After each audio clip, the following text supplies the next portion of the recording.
কে কে কে ওখানে? ভূত এফএম।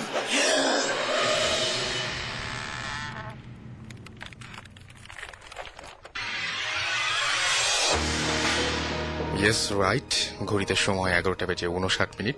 আর সাথে আছি আমি আবির। শুরু হলো ভূত এফএম। আমার এসএমএসটা পড়ার জন্য থ্যাংক ইউ। হ্যাঁ, এরকমই একটা এসএমএস পাঠিয়েছেন আমাদেরকে আবির বরিশাল থেকে। থ্যাংক ইউ আপনার এসএমএসটির জন্য। সেই আপনার এসএমএস দিয়ে আজকে ইনফ্যাক্ট ভূত এফএম শুরু হলো। আর ভূত এফএম সবাইকে আরো একবার স্বাগত জানাচ্ছি। আমি রাসেল সাথেই আছি, এবং আজকেও আপনাদের নতুন নতুন সব ঘটনা নিয়ে আপনাদের সামনে হাজির হব। আমরা জানি যে আজকে অঘটন ঘটে গেছে আমাদের ক্রিকেট অঙ্গনে। আমাদের পুরো দেশ আজকে উন্মুখ হয়েছিল, আজকে পুরোপুরি তাকিয়েছিল বাংলাদেশ দলের দিকে এবং চেয়েছিল যে বাংলাদেশ দল খুব ভালো একটা কিছু উপহার দিবে। সেটা হয়নি, বাট তার মানে এই না যে সেই হওয়ার প্রক্রিয়াটা বা হওয়ার মানে আমরা একদম হতাশ হয়ে বসে থাকবো। সামনে আরো অনেক খেলা রয়েছে এবং ডেফিনেটলি আমরা সেখানে ভালো করার চেষ্টা করব, এবং আমরা প্রত্যাশা করব যে পুরো দেশবাসী যেন বাংলাদেশ ক্রিকেট টিমের পাশে অতীতে যেরকম ছিল, আগেও যেমন ছিল, এখনো যেন তেমনি ভাবে পাশেই থাকে। এবং আশা করছি যে অনেক ভালো কিছু একটা করে দেখাবো আমরা শেষ পর্যন্ত। যাই হোক, ভুলে যাই সেই সমস্ত কথা, ভুলে যাই আজকের দিনটিকে। শুরু করি ভূত এফএম, শুনি আপনাদের পাঠানো সব ঘটনাগুলো। এবং আজকে আমাদের সাথে রয়েছেন রেগুলার যেরকম অতিথিরা থাকেন, আজকেও আমাদের সাথে অতিথিরা রয়েছেন। আচ্ছা, আমাদেরকে নট ম্যান এসএমএস করেছেন এবং তিনি বলেছেন সারাদিন পিকনিক করেছেন এবং পিকনিকের পরে এখন আবার জয়েন করেছেন ভূত এফএম। থ্যাংক ইউ আপনার এত কষ্ট করে আমাদের সাথে থাকার জন্য। আর সিলেটি মিনহাজ আমাদের এসএমএস করেছেন এবং তিনি বলেছেন তাদের গ্রামের বাড়িতে কিছুদিন আগে তারা সবাই মিলে দেখেছেন, পুরো গ্রামবাসী দেখেছেন একটা আগুনের পাতিল সেটা উড়ে বেড়াতে। এরকম একটা জিনিস তারা কয়েকদিন আগে সিলেটে দেখেছেন। আচ্ছা, আমাদেরকে এছাড়াও এসএমএস করেছেন আমাদেরকে অ্যান্ড্রেস, এবং তিনি বলছেন যে ভূত এফএম তার অনেক ভালো লাগে। থ্যাংক ইউ আমাদের সঙ্গে থাকার জন্য। রহমান আমাদের এসএমএস করেছেন, এবং মুনমুন মিয়াপাড়া খুলনা থেকে, এবং তিনি বলছেন যে আমরা দুজন রেগুলার ভূত এফএম শুনি এবং এসএমএস করি, বাট কোনোদিন আমাদের এসএমএস পড়া হয় না। দয়া করে এসএমএসটা পড়ো। আজকে পড়া হলো, এবং এই অভিযোগটা আমাকে সবচাইতে বেশি শুনতে হয়। তারপরেও বলবো যে আপনারা সাথে আছেন বুঝতে পারি আপনাদের এসএমএস গুলোর মাধ্যমে, এবং আপনারা ছোট করে আপনাদের যেমন যে একটু আগে পড়লাম যে পাতিল দেখা গেছে, এরকম ছোট করে ছোট্ট ঘটনার মধ্যে যদি আপনারা এসএমএসটা পাঠান তাহলে পড়ার সম্ভাবনা অনেক বেড়ে যায়। এবং সেজন্য আপনাকে যেটা করতে হবে, মোবাইলটি হাতে নিতে হবে, টাইপ করে ফেলতে হবে SHOUT শাউট স্পেস আপনার নাম স্পেস আপনার মেসেজ, আর পাঠিয়ে দিতে হবে 9840 নাম্বারে। আমরা পাচ্ছি আপনাদের এসএমএস। তাসিমের এসএমএস পেয়েছি মিথে এসএমএস, শিবলি এসএমএস করেছেন মিরপুর থেকে, দেলোয়ার এসএমএস করেছেন আমাদেরকে, রুবেল এসএমএস করেছেন, তারিফ বরিশাল থেকে এসএমএস করেছেন, অর্ণব এসএমএস করেছেন খুলনা থেকে, হিমু, এছাড়াও ব্রেভ, তন্ময়, নাহিন, এছাড়াও আমাদের এসএমএস করেছেন সুইটি সন্দীপ থেকে, বকুল আমাদের এসএমএস করেছেন, রানী আমাদের এসএমএস করেছেন, এবং রানীও একটা ছোট ঘটনা বলার চেষ্টা করেছেন যে আমি দুপুরে দরজা মিশিয়ে দরজা লাগিয়ে তিনি ঘুমাচ্ছিলেন এবং উঠে দেখেন যে মানে আবার যখন দেখেন, আচ্ছা দরজা তার মানে তিনি লাগিয়েছিলেন না, উঠে দেখেন যে তিনি দরজা লেগে গেছে। এরকম এটা বাতাসেও হতে পারে যদিও। আচ্ছা, এছাড়া মুস্তাফিজ আমাদের এসএমএস করেছেন, হাবিব এসএমএস করেছেন বরিশাল থেকে। সো সমস্ত বাংলাদেশ থেকে আমাদের কাছে এসএমএস আসছে। থ্যাংক ইউ আমাদের সঙ্গে থাকার জন্য। আর আমি প্রতিদিনের মতো আজকেও আপনাদেরই পাঠানো এক্সপেরিয়েন্স দিয়ে শুরু করতে চাই আজকের ভূত এফএম। এবং এই এক্সপেরিয়েন্সটি আমাদের সাথে যিনি শেয়ার করেছেন ইমেইলের মাধ্যমে, ইমেইল কিন্তু আপনারা ইচ্ছা করলে করতে পারেন, bhutfm@radiofurti.fm।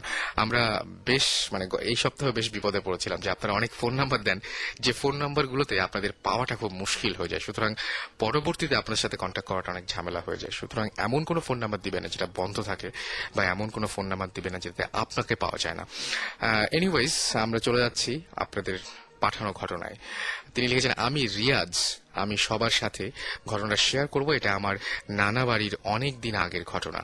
আমার আম্মু তখন অনেক ছোট, তারা এই ঘটনাটা শুনেছিলেন। আচ্ছা, এবং তিনি বলছেন যে একটা লোক কোনো এক ইম্পর্টেন্ট কাজে অনেক দূর থেকে ময়না নামে একজনকে খুঁজতে আসেন।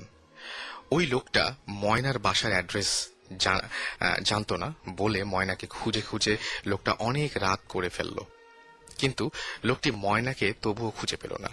অবশেষে ময়নাকে না পেয়ে লোকটি তার বাসার দিকে রওনা হয়, নিজের বাসা থেকে রওনা হয়, এবং তার বাসা ছিল এই যিনি আমাদের এসএমএস করেছেন তার নানুর বাড়ি যেটা, সেখান থেকে 2-3 ঘন্টার পথ, এবং পুরো পথটাই হেঁটে হেঁটে যেতে হবে। এবং লোকটি দ্রুতই হাঁটা শুরু করেন, কারণ এমনিতেই অনেক রাত হয়ে গিয়েছিল। হঠাৎ হাঁটতে হাঁটতে লোকটি প্রায় 1 ঘন্টা হাঁটার পর তিনি যেটা হয়েছিল সেটা হচ্ছে বয়েলছড়ি নামে একটা গ্রাম। সেই গ্রামে তিনি আসেন, একটা জায়গায় আসেন এবং তার পানির পিপাসা লাগে, প্রচন্ড পানির পিপাসা পান তিনি, পায় তার এবং লোকটা একটা মসজিদ দেখতে পান সামনে এবং সেখানে যান এবং মসজিদে অজুর কূপ থেকে তিনি খুব তিনি যেটা করেন সেটা হচ্ছে পানি সংগ্রহ করেন এবং সেখানে তিনি বলেন যে মসজিদ খোলা থাকার কারণে লোকটি সেখানে পৌঁছাতে পারেন এবং মসজিদের ভেতরে গিয়ে বেশ ক্লান্ত হয়ে যান তিনি এবং অবশেষে তিনি সেখানেই ঘুমিয়ে পড়েন। যেহেতু প্রচন্ড সারাদিন ধরেই খুঁজতে হয়েছে এবং সারাদিন ধরে তিনি হাঁটাহাঁটির মধ্যে ছিলেন, সুতরাং ক্লান্ত থাকাটা স্বাভাবিক এবং তিনি সেখানে যে ঘুমিয়ে পড়েন। আনুমানিক মাঝরাতের দিকে হঠাৎ আওয়াজে তার ঘুম ভেঙে যায় এবং ঘুম ভাঙার পর তিনি দেখেন যে মসজিদের ভেতর সাদা কাপড় পরা অনেক লোক এবং এবং সবাই একসাথে নামাজ পড়ছে ও জিকির করছে এবং ওরা সেটা যে কারোর সাথে কেউ কথা বলছিল না, যারা সবাই একসাথে নামাজ পড়তে এসেছিল এবং জিকির করতে এসেছিল কারোর সাথে কেউ কথা বলে নাই, নিজেদের মতো জিকির করছিল। তো কর্নার থেকে তিনি হঠাৎ করে তার চোখ গেল কর্নারে এবং কর্নার থেকে সাদা কাপড় পরা একটি বৃদ্ধ লোক ওনার দিকে তাকিয়েছিলেন এবং কি যেন বলছিলেন বিড়বিড় করে। এটা দেখে তিনি খুবই ভয় পান। যদিও বৃদ্ধ লোকটির চেহারা খুব সুন্দর ছিল, তারপরও তিনি ভয়ে গায়ের চাদর মুখের ওপর দিয়ে আবার ঘুমানোর চেষ্টা করেন, কিন্তু ওনার ঘুম আর আসে না, কারণ ওনার বারবারই বৃদ্ধ লোকটির চেহারা তার মনে পড়ছিল এবং তার একটু পরেই তিনি বুঝতে পারেন যে ওনার গায়ের পাশেই বসে কেউ ছোট ছোট করে জিকির করছে এবং জিকিরের মতোই আওয়াজ করছিল, কিন্তু মুখের চাদর সরিয়ে যে কে জিকির করছে বা পাশে কে বসে আছে সেটা দেখার মতো সাহস তার ছিল না। তাই তিনি একেবারে খুব চুপচাপ হয়ে তিনি শুয়ে থাকেন এবং মনে মনে আল্লাহর নাম নিতে থাকেন। অনেকক্ষণ পর মসজিদের সব আওয়াজ বন্ধ হয়ে গেল।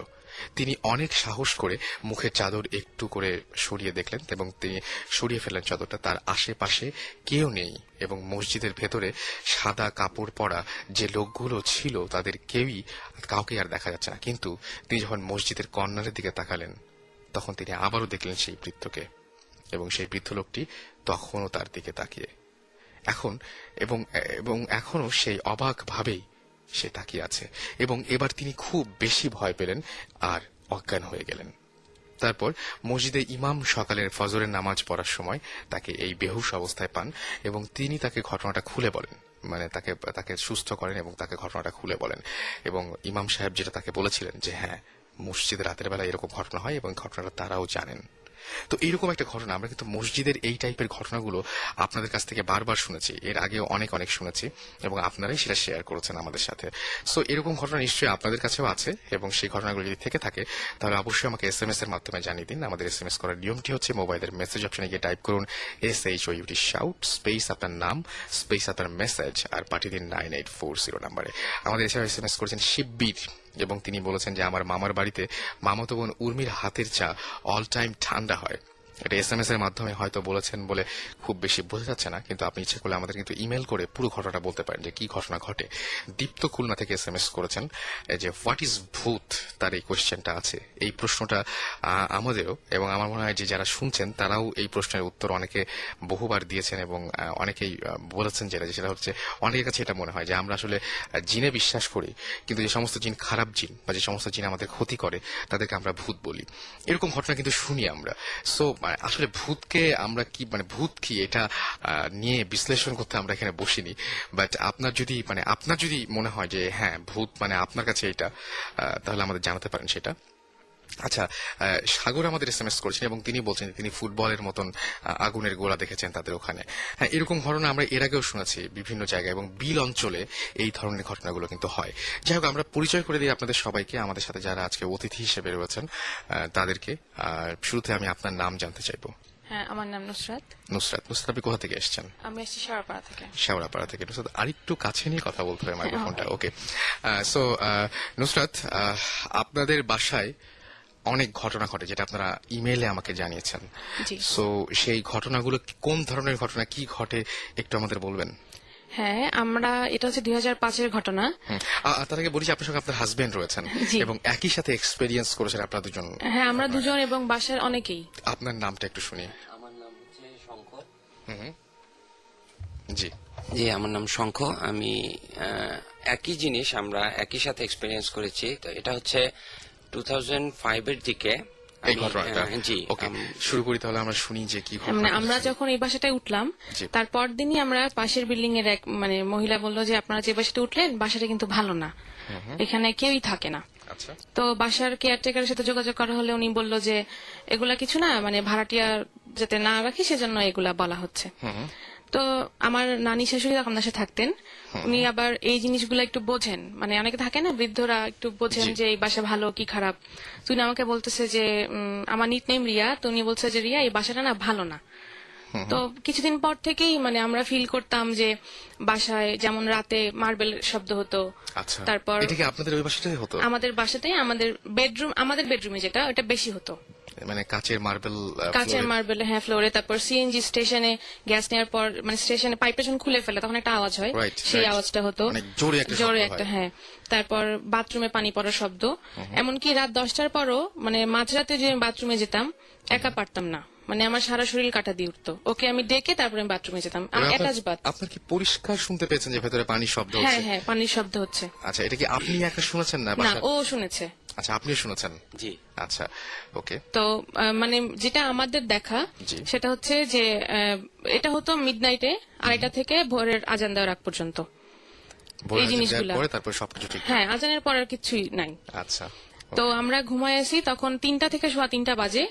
তো আমাদের বেডের রাইট সাইডে একটা জানালা ছিল আর মানে আরেকটা জানালা ছিল অন্যদিকে। তো আমরা দুজনই রাইট সাইডে ঘুরে শুয়ে আছি। আচ্ছা, তো হঠাৎ আমাদের রুমের ডিম লাইট জ্বলছিল, তখন মানে থাই অ্যালুমিনিয়ামের গ্লাস একটা খুলে মানে হঠাৎ করে জোরে খুলে ফেললে যে শব্দটা হয় জোরে, সেই শব্দটাই দুজনের ঘুম ভেঙে গেছে। আচ্ছা। তো আমরা দুজনই তাকাই আছি, কিন্তু ও জানে না যে আমি সজাগ বা আমি জানতেছি না ও সজাগ। দুজনে আপনারা মানে মেইন যেদিকে আপনারা তাকিয়ে আছেন সেটা হচ্ছে মানে আপনাদের Right side এ। কনসেন্ট্রেশনটা হচ্ছে ওই জানালার দিকে। রাইট। তো হঠাৎ দেখলাম যে আমাদের জানালার দুটা পর্দা, একটা পর্দা কেউ ভাঁজ করে গ্রিলে গুজে দিল, কিন্তু ওখানে কারো হাত বা তেমন কিছু দেখলাম না, জাস্ট মনে হচ্ছে একটা মানে অদৃশ্য একটা জিনিস বাতাসে ভাঁজ করে গুজে দিল। আচ্ছা, তার তখনও তাকায়, তারপর দেখলাম একটা ছায়া, মানে মানুষের শেপের একটা ছায়া, কিন্তু মানে কোনো ফিগার বোঝা যাচ্ছে না বা হাত টাত কিছুই বোঝা যাচ্ছে না, শুধু মনে হচ্ছে যে গলায় মানে ফাঁস ঝুলানো যেরকম থাকে উপর থেকে ওইরকম ফাঁস গলার মধ্যে ঝুলানো, এরকম একটা ছায়া। আর এটা একদম স্ট্রেইট সরে যাচ্ছে, মানে আমার বিল্ডিং আর পাশের বিল্ডিং এর মধ্যে 1 হাত ডিস্টেন্স। তো ওইখানে একটা মানুষ যদি সরতে যায় বা উপর থেকে ঝুলন্ত অবস্থায় থাকে তার সেটা একটু অসুবিধা হবে তার সরতে, অবশ্যই। ওইখান থেকে তো সে স্ট্রেইট এরকম ছায়ার মতো সরে যেতে পারবে না। যখন দেখলাম যে স্ট্রেইট সরে যাচ্ছে তখন মানে আমি চুপচাপ শুয়ে আছি পাথরের মতন, ও চিৎকার দিল। আচ্ছা, দেওয়ার পর আমি সাথে সাথে লাইট জ্বালালাম, আমার শ্বশুরকে ডাকলাম, সবাই আসলো, এসে আমার শ্বশুর টর্চ দিয়ে বাইরে দেখলো, কোথাও কিচ্ছু নাই। আচ্ছা, তো আমার শ্বশুর আবার এগুলা বিলিভ করে না, উনি বলছে চোর। আচ্ছা। আমি বলছি, চোর তো এভাবে সরতে পারে না। তখন আমার নানি শাশুড়ি বলছে যে তোমরা যেটা দেখছো এটা আমিও দেখি, কিন্তু মানে আমাদের কিচেনের যে জানালাটা সেই জানালায় উনি জিনিসটা দেখে। আচ্ছা, বলে তোমরা ভয় পাবা। আপনারা দেখছেন বেডরুমে? আমাদের বেডে, হ্যাঁ, বেডরুমে। আর উনি দেখছেন হচ্ছে কিচেনের জানালায়। এই বাসাটা কয় তলায় থাকেন আপনারা? 5 তলায়। 5 তলায় তো চোর আসা বা ওইভাবে উঠে কারো আসলে জানালা এখানে আমি একটু বলি, আমাদের যে আমরা যে বাসাটা ওটা আমরা ছেড়ে দিয়েছি বাসাটা, জি, জি। আমরা যে বাসাটা থাকতাম জি। ওটার 3 দিকে হচ্ছে বাড়ি, আচ্ছা, মাঝখানে আমাদের বাড়ি, ওটার 3 দিকে বাড়ি। আর আমার বড় ভাইয়ের যে বেডরুমটা ও যেখানে থাকতো ওই বেডরুমটার সামনেটা হচ্ছে পুরো খোলা মাঠ একদম। আচ্ছা। সো একটা চোর যদি হয়, বা আমি শুয়েছিলাম একদম জানালার সাথেই, সো যদি চোর হতো একটা মানুষের কিন্তু সে সরে যাচ্ছে ফিগারটা তো আমি বুঝতে পারতাম। রাইট, একদম ঠিক আছে, সত্যি তাই। আমি যেটা দেখেছি বা ও যেটা দেখেছে সেটা হচ্ছে জাস্ট একটা মানুষ সেই বসে আছে এরকম, এবং তার ঠিক মনে হলো যে এই জায়গা দিয়ে এরকম একটা দড়ির মতো চলে গেছে, যেভাবে ফাঁসির রজ্জু মানে দড়ি, Right, যেটা right. ফাঁসির দড়ি হ্যাঁ, যেভাবে exactly. যায়। আচ্ছা, তো এরকম মানে শাটারটা আমার জানালার শাটারটা যখন সরে গেছে মানে খুব একটা শব্দ হয়েছে, তো তখন সাথে সাথে আমি চোখ মেলছি, চোখ মেলার পর দেখলাম যে পর্দাটা সরে জানালার ভিতর গুজে দিল। এইগুলো আপনারা দেখছেন একদম আমি চোখের সামনে? দেখতেছিলাম তখন, হ্যাঁ। আচ্ছা। ও যে আবার আমার পাশে শুয়ে ও যে দেখতেছে, এটা আপনি কারণ বোঝেননি? লাইট তো বন্ধ আমার রুমে, আমি বুঝতে পারিনি যে ও দেখতেছে। তো তখন যখনই আমি মানে আমার ভিতর থেকে একটা শব্দ আসছে আর কি, আমি একটা নয়েজ করছি ভয়ে, তো দেখলাম যে জিনিসটা এমন ভাবে সরে গেল যে কোনো মানুষের পক্ষে এত স্মুথ, মানে জাস্ট মনে হলো ভাসতে ভাসতে জিনিসটা চলে গেল। এট দ্যাট টাইম মানে আমার ওঠার মতো কোনো ইয়ে ছিল না, আমি এত ভয় পাইছি। সো ও তখন আমার বাচ্চাটা আমাদের পাশে তখন শোয়া, ও লাফ দিয়ে উঠে লাইট জ্বালাইছে, আমিও নামলাম, নেমে দরজা খুলে সবাইকে ডাকলাম। তো এরপরে তো আমার নানু বলল যে আমাদের কিচেনের যে জানালাটা, কিচেনের জানালায় আমার নানু প্রায় এরকম দেখেন। আচ্ছা। তো এরপরে আবার আমার আম্মা একদিন দুপুর বেলা সম্ভবত, তো আমার আম্মার রুমে একটা ছোট আলমারির মতো আছে, তো দুপুরবেলা হঠাৎ করে আম্মা দেখতেছে যে ওটার উপরে একটা ছোট বাচ্চা বসে আছে। আচ্ছা, তো এটা আম্মা ওই সময় আমাদের আর বলে নাই, এটা উনি নিজের চোখে দেখেছেন? হ্যাঁ হ্যাঁ, দেখছে ওই একই বাসাতে? একই বাসাতে, আচ্ছা। একই বাসাতে। তো এর মানে এই বাসাটাতে অনেক মানে এরকম ঘটনা ঘটছে। যেমন এর আবার কিছুদিন পরে একদিন আমরা রাত্রেবেলা একটু বাইরে গেছিলাম, আমি আমার ওয়াইফ বাইরে গেছিলাম। তো রাত্রেবেলা কোনো এক কারণে আমার আম্মা আমাদের রুমের দরজাটা খুলছেন, তখন রাত প্রায়, আমার রুমের আচ্ছা। লাইটটা বন্ধ ছিল। তো আম্মা দেখলো যে একটা মেয়ে বসা আমার খাটের উপরে, ঠিক আছে, বসা। তো এটা দেখছে, এটা কি আপনাদের ফ্যামিলির কোনো পরিচিত কেউ মনে হয়েছে নাকি একদম অপরিচিত কাউকে? না না, দেখেছেন? একদম অপরিচিত, আচ্ছা। আমাদের ফ্যামিলির কেউ না। এরকম দেখার পরে তো এগুলি আমরা প্রায় বাসায় শেয়ার করতাম। আমার আব্বা খুবই সাহসী মানুষ, আর উনি এগুলি বিলিভ করে না। সো আব্বাকে এগুলি বলতো দূর, তোমরা এগুলি ভুল দেখছো, বা এগুলি তোমাদের মনের ভুল বা ইয়া। তো আমার নানুর আবার একটা অভ্যাস আছে, উনি মাঝরাতে নামাজ পড়ে, আচ্ছা। তাহাজ্জুদের নামাজ পড়ে। তো একদিন রাত্রেবেলা আমরা ঘুমায় আছি, আমরা তখন রাত্র কয়টা হবে, এই 3:30 আমাদের বাসার ম্যাক্সিমাম ইনসিডেন্ট গুলি এই 2:30 পর 2:30 থেকে ফজরের আজানের আগ পর্যন্ত এরকম সময় incident গুলি। হয় বা জি। ঘটে থাকে। আচ্ছা। তো আমার হঠাৎ মানে প্রচন্ড ভারী একটা জিনিস ফ্লোরে পড়লে যেরকম শব্দ হয়, খুব প্রচন্ড জোরে একটা শব্দ হয়েছে আমাদের বাসায়। তো আমি লাফ দিয়ে উঠছি, উঠে আমি আমার রুমের দরজাটা খুলছি। আমার রুমের দরজা আর আমার ভাইয়ার বেডরুমের দরজা মুখোমুখি, ও বের হয়েছে, আমিও বের হয়েছি। তো দেখি যে আমার নানু ফ্লোরের মধ্যে পড়া, এবং খুব মানে চিৎকার করে কাঁদতেছিল, মুখে হাত দেয়া। তো আমরা খুব অবাক হলাম যে কি ব্যাপার, হঠাৎ করে এরকম রাত্রেবেলা কি হলো, ইয়ে করলো। তো লাইট জ্বালালাম, ইয়ে করলাম, তো দেখলাম যে আমার নানুর চোয়ালের কাছে প্রায় একদম নীল কালশিটের মতো পড়ে গেছে। এটা আপনারা সবাই দেখেছেন? হ্যাঁ, এবং এটা স্টে করছে কয়েকদিন এই তো দাগগুলো। তখন আর আমার নানু যেই সাইডে বসেছিল, বাট মানে যেইভাবে উনি পড়ছে, তাতে ওনার ব্যথাটা পাওয়ার কথা ছিল বাঁ দিকের চোয়ালে। আচ্ছা আচ্ছা কিন্তু খুব অবাক ব্যাপার যে উনি ব্যথাটা পাইছে ডান দিকের চোয়ালে, আচ্ছা উনি পড়ছে বাঁ দিকে, ঠিক আচ্ছা। আছে। তো তখন নানুকে আমরা বললাম কি ব্যাপার, কি বললো যে আমারে মনে হলো যে কেউ প্রচন্ড জোরে ঘুষি মেরে খাট থেকে ফেলে দিছে, নিচে মাটিতে ফেলে দিছে। আচ্ছা। তো এটা নানু অনেকদিন, আমার নানু এটা নিয়ে খুব ভুগছেন আর কি। তো এটার পরে তো আমাদের পাশের বাসার আন্টিকে, এক আন্টি ছিল, তখন ওনাকে আমরা বললাম যে আন্টি আসলে এরকম এরকম হচ্ছে আমাদের বাসায়। তো বললো যে দেখা, আসলে এটা অনেকেই জানে এরকম এখানে আছে, কিন্তু বাড়িওয়ালারে বললে তো বাড়িওয়ালা এগুলি বিশ্বাস করে না। আমরা আমাদের কেয়ারটেকার যে আছে ওনাকে অনেক বলছি যে এরকম বাসার ভিতরে ইয়া হচ্ছে।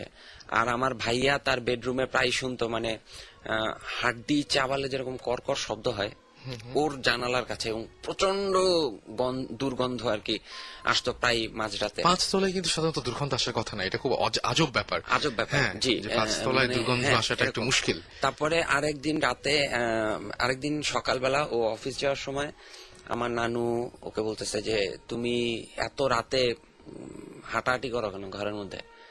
তো ও বলতেছে যে নানু আমি তো হাঁটাহাঁটি করি নাই।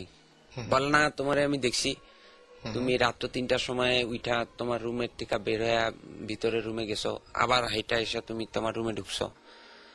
তো মানে ও খুব অবাক হয়েছে যে আমি তো এত রাত্রে তো ঘুম থেকে প্রশ্নই আসে না। তো এরকম মানে প্রায় ইনসিডেন্ট হইতো। আর আমার বাচ্চাটা তখন 1 বছর হয় নাই, 8-9 মাস বয়স। ও মানে যেই জানালাটায় আমি ওই জিনিসটা দেখছিলাম, ও প্রায় দেখতাম মানে ওই জানালাটার দিকে তাকিয়ে মানে প্রচন্ড চিৎকার দিত, মানে ভয়ে প্রায় একদম শক্ত হয়ে যেত। এটা আপনার বাচ্চা বয়স কত? ওর এখন 5 বছর। আমরা যখন বাসা ছিলাম তখন ওর বয়স 8-9 মাস ছিল যখন সেরকম মানে ওই জানালা দিকে চোখ পড়লে সে চিৎকার দিয়ে। হ্যাঁ। ওকে, সো আপনারা পরে কি বের করতে পেরেছিলেন আসলে যে ওই বাসাটা আসলে কি ঘটনা ছিল বা কি হয়েছিল? আমরা পরে জানতে পারছি যে ওই বাসাটা যখন 3 তলা পর্যন্ত কমপ্লিট হয়েছিল তখন ওই বাসায় মানে একটা ফ্যামিলি থাকতো। ওই বাসায় ওই বাসার মহিলা সম্ভবত সুইসাইড করছিল। তারপর থেকে এই বাসাটাতে এরকম তারপর থেকে নাকি মানে এরকম হতো। তো এটা আমরা জানতে পারছি অনেক পরে।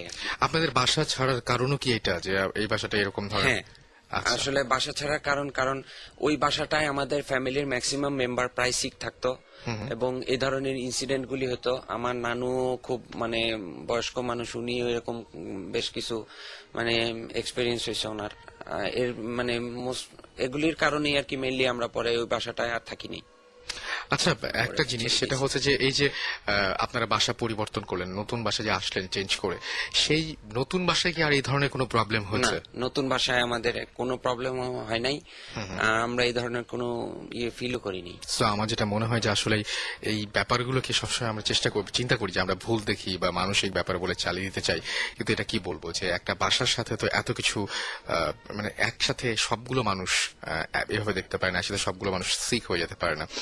যাই হোক, আমাদেরকে SMS করেছেন শাঙ্ক এবং তিনি বলেছেন যে খুব ভয় লাগছে ভাইয়া, থ্যাংক ইউ। অন্তর লিখেছেন ভাইয়া দোয়া দরুদ পড়ে তারপর ভূত FM শুনতে বসেছি। ভালো হয়েছে যে আমার মনে হয় যে আপনার দোয়া দরুদের যে সোয়াব সেটা কিছুটা আমরাও পাবো, কারণ আপনারা মানে ভূত FM শোনার জন্য দোয়া দরুদ পড়ছেন, দ্যাট মিনস যে আপনাদের উপকার হচ্ছে, আপনাদের পুণ্য হচ্ছে, সেই সাথে আমরাও সেই পুণ্যের ভাগ পাবো আশা করি। নীরব লিখেছেন বরিশাল থেকে যে আমি যখন একা থাকি তখন আমাকে কে যেন ডাকতো। ওকে, আর অমৃত লিখেছেন CNB মোড থেকে, তিনি লিখেছেন যে ভাইয়া আমি ভূত FM কে থ্যাংকস জানাচ্ছি কারণ রাতের ঘুম হারাম করার জন্য। ওকে, তার মানে আপনার রাতের ঘুম হারাম করলে আপনি খুশি হন। অলরাইট, আমাদের হাসান SMS করেছেন এবং হাসান SMS করে বলেছেন যে তার এক ফ্রেন্ড প্রাইভেট পড়া থেকে ফেরার সময় গাছের মাঝে সাদা কাপড় পরা একটা লাশ ঝুলতে দেখেছে। আচ্ছা, এবং তিনি বলেছেন যে আচ্ছা, তারপরে আমার যেটা মনে হয় যে এই ঘটনাটা একটু বড় করে না শুনলে ঠিক বোঝা যাবে না। সজীব লিখেছেন যে সজীব ভয়ানক দ্বীপ, তিনি লিখেছেন যে ভাই আমার কেন ভয় করে না, প্লিজ আমি একটু ভয় পেতে চাই। আচ্ছা, একটা জিনিস সেটা হচ্ছে যে আপনি ভয় পেতে চান, বাট কিসে আপনার ভয় পাবে এটা আমি জানি না। অনেকে হয়তো এরকম হতে পারে যে আপনার যদি ভয়ের গল্প শুনে না হতে পারে, ভয় না লাগে, তাহলে আপনি একটা কাজ করতে পারেন যে অন্য কিছু ট্রাই করে দেখতে পারেন যে অন্য কোনো ধরনের গল্প আপনার ভয় লাগে কিনা। আমি জানি না, তবে ব্যাপারটা হচ্ছে কি আমি চাই না যে আপনার ভয় লাগুক, মানে সেই সত্যি সত্যি আপনি ভয় পেয়ে যান, ভয় পেয়ে গেলে কিন্তু মুশকিল আছে, সেরকম ভয় পেয়ে যান সেটাও চাই না। আর আমাকে দেখে রূপক SMS করেছেন খুলনা থেকে, ভাই আচ্ছা, তিনি বলছেন যে একটা ঘটনা শুনে ঘুম আসা অফ হয়ে গেল। ওকে, মানে ঘুম বন্ধ হয়ে গেল তার। আচ্ছা, এছাড়া আমাদেরকে SMS করেছেন পল্লবী রাজশাহী থেকে, এবং আমাদেরকে পল্লবী রাজশাহী থেকে SMS করেছেন আরো অনেকেই। আমরা একটা ব্রেক নেই ছোট, এবং ব্রেকের পরে আমরা আবারও ফিরে আসবো আপনাদের কাছে। স্টে টিউন টু রেডিও ফুর্তি। আর আমাদের SMS পাঠানোর নিয়মটি হচ্ছে শাউট লিখে স্পেস দিয়ে আপনার নাম লিখে স্পেস দিয়ে আপনার মেসেজ লিখে পাঠিয়ে দিন 9840 নাম্বারে। আর এখন একটা গান শুরু আপাতত। হ্যাঁ, অনেক আমরা এখনো আছি এবং ভৌতিস্ট আমাদের সাথে জয়েন করেছেন এই মাত্র। ওকে, সুতরাং আমার মনে হয় যে আজকে অনেক অনেক অনেক কিছু হবে আশা করছি, এবং সেজন্য বলবো যে স্টিল আপনারা আমাদের সাথেই থাকুন এখন যেভাবে আছেন। আমরা ফিরে আসছি একটু পরেই।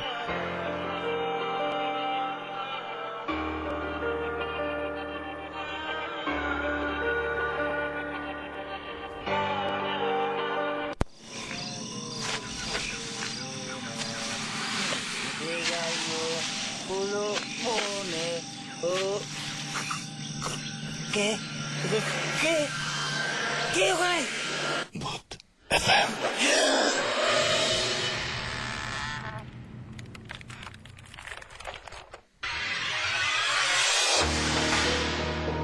রাইট, শুনছেন ভূত এফএম, সাথে আছি রাসেল এবং ঘড়িতে সময় 12:32 আর পাচ্ছি আপনাদের এসএমএস। মাহিম আমাকে এসএমএস করেছেন সন্দীপ থেকে এবং তিনি যেটা বলেছেন যে আমরা আল্লাহ ছাড়া কাউকে ভয় পাই না। This is great. আর শাপলা লিখেছেন যে আমার ফ্যামিলির সাথে অনেক ভূতুরে ঘটনা ঘটেছে, আমি সেগুলো শেয়ার করতে চাই। আপনাকে যেটা করতে হবে, bhuthfm@radiofurti.fm একটা ইমেল করে দিতে হবে, অবশ্যই আপনার নাম, ঠিকানা এবং ফোন নাম্বার সহ। আর ঝুলন্ত ইমন ময়মনসিং থেকে আমাদের এসএমএস করেছেন এবং তিনিও তারও কিছু ঘটনা আছে। আমার মনে হয় যে ঘটনা থাকলে অবশ্যই শেয়ার করতে পারেন অথবা ছোট করে লিখে পাঠাতে পারেন, কিন্তু আমরা অনেক এসএমএস পড়ছি আজকে। শাহিদ আমাদের চট্টগ্রাম থেকে লিখেছেন যে আমি একটা ভূতের কাহিনী জানি যা ঘটেছিল আমার তার একটা প্রিয় বন্ধুর সাথে। ওকে, আমাদের পাঠাতে পারেন, অবশ্যই পাঠাতে পারেন। এনা আমাদের এসএমএস করেছেন ইকবাল বিএম কলেজ বরিশাল থেকে। এছাড়া আমাদের ইয়াসিন এসএমএস করেছেন সাভার থেকে। রহিম এসএমএস করেছেন আমাদেরকে এসএমএস করেছেন ভয়ঙ্কর সামথিং। আমাদের এসএমএস করেছেন সিজান। আমাদেরকে এসএমএস করেছেন রাফি রাজশাহী থেকে। দীপ্ত এছাড়াও এসএমএস করেছেন সুইট। আমাদের এসএমএস করেছেন নাজমুল। এসএমএস করেছেন মুক্তা খুলনা থেকে। ঢাকা থেকে শোভন এবং আমাদের এসএমএস করেছেন বারাক ওবামা, এবং বারাক ওবামা এনজয় করছেন আমাদের শোটা। থ্যাংক ইউ আমাদের সাথে থাকার জন্য। যারা এখন এসএমএস করতে চাচ্ছেন তারা এসএমএস করতে পারেন, লিখে ফেলুন SHOUT শাউট স্পেস আপনার নাম স্পেস আপনার মেসেজ পাঠিয়ে দিন 9840 নাম্বারে। আমাদের আরো একজন গেস্ট রয়েছেন, তাদের সাথে একটু পরিচিত হব। আপনার নামটা বলেন। আমি তপু, মিরপুর থেকে। তপু মিরপুর থেকে। এর আগে একবার তিনি এসেছিলেন, আমাদের সাথে জয়েন করেছেন এবং তার কিছু ঘটনা বাকি থাকার জন্য তাকে আবারও আজকে ডেকে নিয়ে আসা হয়েছে। তপু, কি ঘটনা শেয়ার করবেন আজকে আমাদের সাথে? আমি আমার ভার্সিটির কিছু ফ্রেন্ডের ঘটনা আপনাদের সাথে শেয়ার করব। তো স্বাভাবিকভাবে দেখা যায় যারা ঢাকার বাইরে থেকে আসে, আমি একটা প্রাইভেট ভার্সিটিতে আছি, তো দেখা যায় তারা মেসে থাকে, মেস করে ফ্ল্যাট বাড়িগুলোতে থাকে। আমি আমার ভার্সিটির নামটা বলতেছি না। না, ঠিক আছে। তো যাই হোক, আমাদের ভার্সিটির একটা মজা আছে, আমরা সিনিয়র জুনিয়র সবাই একসাথে খুব মজা করি একসাথে, মানে আমাদের মধ্যে খুব ক্লোজ রিলেশন সবার মধ্যেই। তো একদিন রাতের বেলা, আমি সেদিন ভার্সিটিতে আমার কাজ ছিল কিছু, তো সেদিন আমি ওদের সাথে একটা মেসে আড্ডা দিচ্ছিলাম ওকে, কাজ শেষ করে। তো হঠাৎ করে আমি খেয়াল করলাম যে আমার এক জুনিয়র, আমার 2-3 ব্যাচ জুনিয়র, তো ওর গলার মধ্যে একটা তাবিজ। আচ্ছা। তো আমি ওর বলতেছি, তুই এই 2010-এ বসে গলার মধ্যে তাবিজ ঝুলে, না তখন 10 ছিল। আচ্ছা। তো 2010-এর শুরুর দিকের কথা আর কি। তো 2010-এ বসে তুই গলার মধ্যে তাবিজ ঝুলাই রাখছিস, কাহিনীটা কি তোর? তো আমার বলতেছে, ভাই কাহিনী আছে, বলা যাবে না। আমি তুই তাবিজ খোল। তো ওর সাথে হাতাহাতি করে ওর তাবিজটা আমি খুলে নিছি। আচ্ছা। তো আমরা স্বাভাবিকভাবে কয়েকটা ছেলে একসাথে থাকলে যা হয় আর কি, কার্ড খেলতেছিলাম। তো রাতে তখন প্রায় 3টা 3:30 এরকম হবে। তো হঠাৎ করে দেখলাম যে ও কেমন চুপচাপ হয়ে গেল। ও খুব মজা করে, মানে খুবই মজা করার মতো একটা ছেলে, এবং মানে আমাদের যে যারা সিনিয়র আছে ভার্সিটিতে তারা ওর সঙ্গ খুব পছন্দ করে আর কি। আচ্ছা। তো হঠাৎ ও চুপচাপ। তো আমি ওকে বলতেছি, কি ব্যাপার তোর, কি হয়েছে? তো কোনো কথা বলতেছে না, চুপ করে মাথা নিচের দিকে দিয়ে বসে আছে। ওকে। তো হঠাৎ করে মানে মনে হচ্ছে ওকে কেউ ঝাঁকাচ্ছে ধরে। আচ্ছা। জাস্ট মানে ওর বডি একা একা শেক হচ্ছে। তো আমি বলছি, কি ব্যাপার, এমন করতেছিস কেন? তো ওর সাথে মানে আমার সাথে আর যারা ছিল 3-4 জন, ওরা এটা দেখে ভয় পেয়েছে। ওরা হয়তো বা এর আগে ভুক্তভোগী। তো ওরা ঘর থেকে দৌড় দিছে, দৌড় দিয়ে বের হয়ে গেছে। তো বের হয়ে মানে একজন দরজার সামনে দাঁড়ানো, আর আরেকজন চলে গেছে, আর আমি আরো রুমের ভিতরে। আচ্ছা। দরজাটা খোলা, মানে ওরা বাইরে রুমের বাইরে দাঁড়ায় দেখতেছে। তো হঠাৎ করে মনে হলো যে যদি কেউ মানে সামনে থেকে বসে থাকা অবস্থায় সামনে থেকে কেউ যদি ধাক্কা দেয় কাউকে, কি হবে? অনেক ছিটকে পিছন দিকে পড়ে যাবে। আমরা একটা খাটের উপরে ছিলাম, মনে হলো ওকে কেউ খাটে থেকে ধাক্কা দিয়ে ফেলে দিল, এমন একটা মনে হলো। তো এমন ও আর বোঝা যাচ্ছে ও কারোর সাথে ধস্তাধস্তি করতেছে। তো ইউ ক্যান বিলিভ ওর ঠোঁট এক সাইড থেকে দেখলাম কেটে গেল, এবং সে হাত দিচ্ছে না সেখানে? না, সে কিচ্ছু করতেছে না। তাকে মনে হচ্ছে কেউ জোর করে ধরে রাখছে, জাস্ট ফ্লোরের সাথে জোর করে ধরে রাখছে। আচ্ছা। তো অনেকক্ষণ ধস্তাধস্তি করার পরে তো আমি ওকে যখন আমি তখন স্টাক হয়ে গেছি যে এটা কি দেখতেছি, আচ্ছা, কিভাবে সম্ভব এটা। তো ওকে যখন আমি ধরছি, ধরার পরে দেখলাম যে ও আস্তে আস্তে নর্মাল হয়ে গেল। তো তারপরে ওর কাছে শুনলাম, মানে ওর একটু ট্রিটমেন্ট নেওয়ার পরে ওর কাছে শুনলাম যে ও যখন অনেক ছোট, মানে ক্লাস 5-6-এ পড়ে আর কি, তো ওর বাড়ি মানে গ্রামের বাড়িতে থাকতো, গ্রাম থেকে আসছে। ওর গ্রামের বাড়িতে নাকি ও ঘরের মধ্যে বসে পড়তেছিল পরীক্ষার আগের রাত্রে। আচ্ছা। তো হঠাৎ করে টিনের মধ্যে কে যেন শব্দ করতেছে, টিনের ঘর আর কি, টিনের মধ্যে কেউ একজন শব্দ করতেছে। আচ্ছা। তো ওর ডিস্টার্ব হচ্ছে বারবার। তো হঠাৎ করে মনে হচ্ছিল, মানে ওর মনে হচ্ছে যে কেউ একজন পিছনে দাঁড়াইছে। তো আচ্ছা। যখন ঘুরে পিছন দিকে তাকালো তখন দেখলো যে মানে একটা বাচ্চা, ছোট একটা বাচ্চা, 3-4 মাস বয়সের বাচ্চারা যেরকম দেখতে হয়, কিন্তু দেখতে খুবই বিকৃত, মাথাটা অনেক বড় আচ্ছা এবং বাচ্চাটার মুখে দাঁত দেখা যাচ্ছে। ও পিছন থেকে এসে ওর মানে ঘাড়ের উপরে ঝাঁপায় পড়লো এবং তখন থেকে নাকি এটা শুরু। এবং এটার অনেক দিন এভাবে যাওয়ার পরে ও অনেক অসুস্থ হয়ে যায়, কারণ প্রতিদিন এইভাবে টর্চার তো সহ্য করা যায় না, মানুষ তো। বুঝতে পারছি। তো তারপরে কেউ একজন ওকে একটা তাবিজ দেয়, ওই তাবিজটাই এখন পর্যন্ত স্টিল আমার গলায়। পরে আপনি ফেরত দিয়ে দিয়েছেন হ্যাঁ, তাবিজটা। আমি দিয়ে দিছি এবং ওর কাছে বলছি আই এম সরি, Okay. এটা আর কখনো হবে না। ওকে, থ্যাংক ইউ আপনার এই এক্সপিরিয়েন্সটা শেয়ার করার জন্য। এবং আমাদের সাথে আমি বলেছিলাম যেভাবে যে ভৌতিস টিম জয়েন করেছেন এবং তারা বলেছিলেন যে তারা শুটিং নিয়ে বেশ ব্যস্ত ছিলেন, এর মাঝখানে আপনারা জানেন।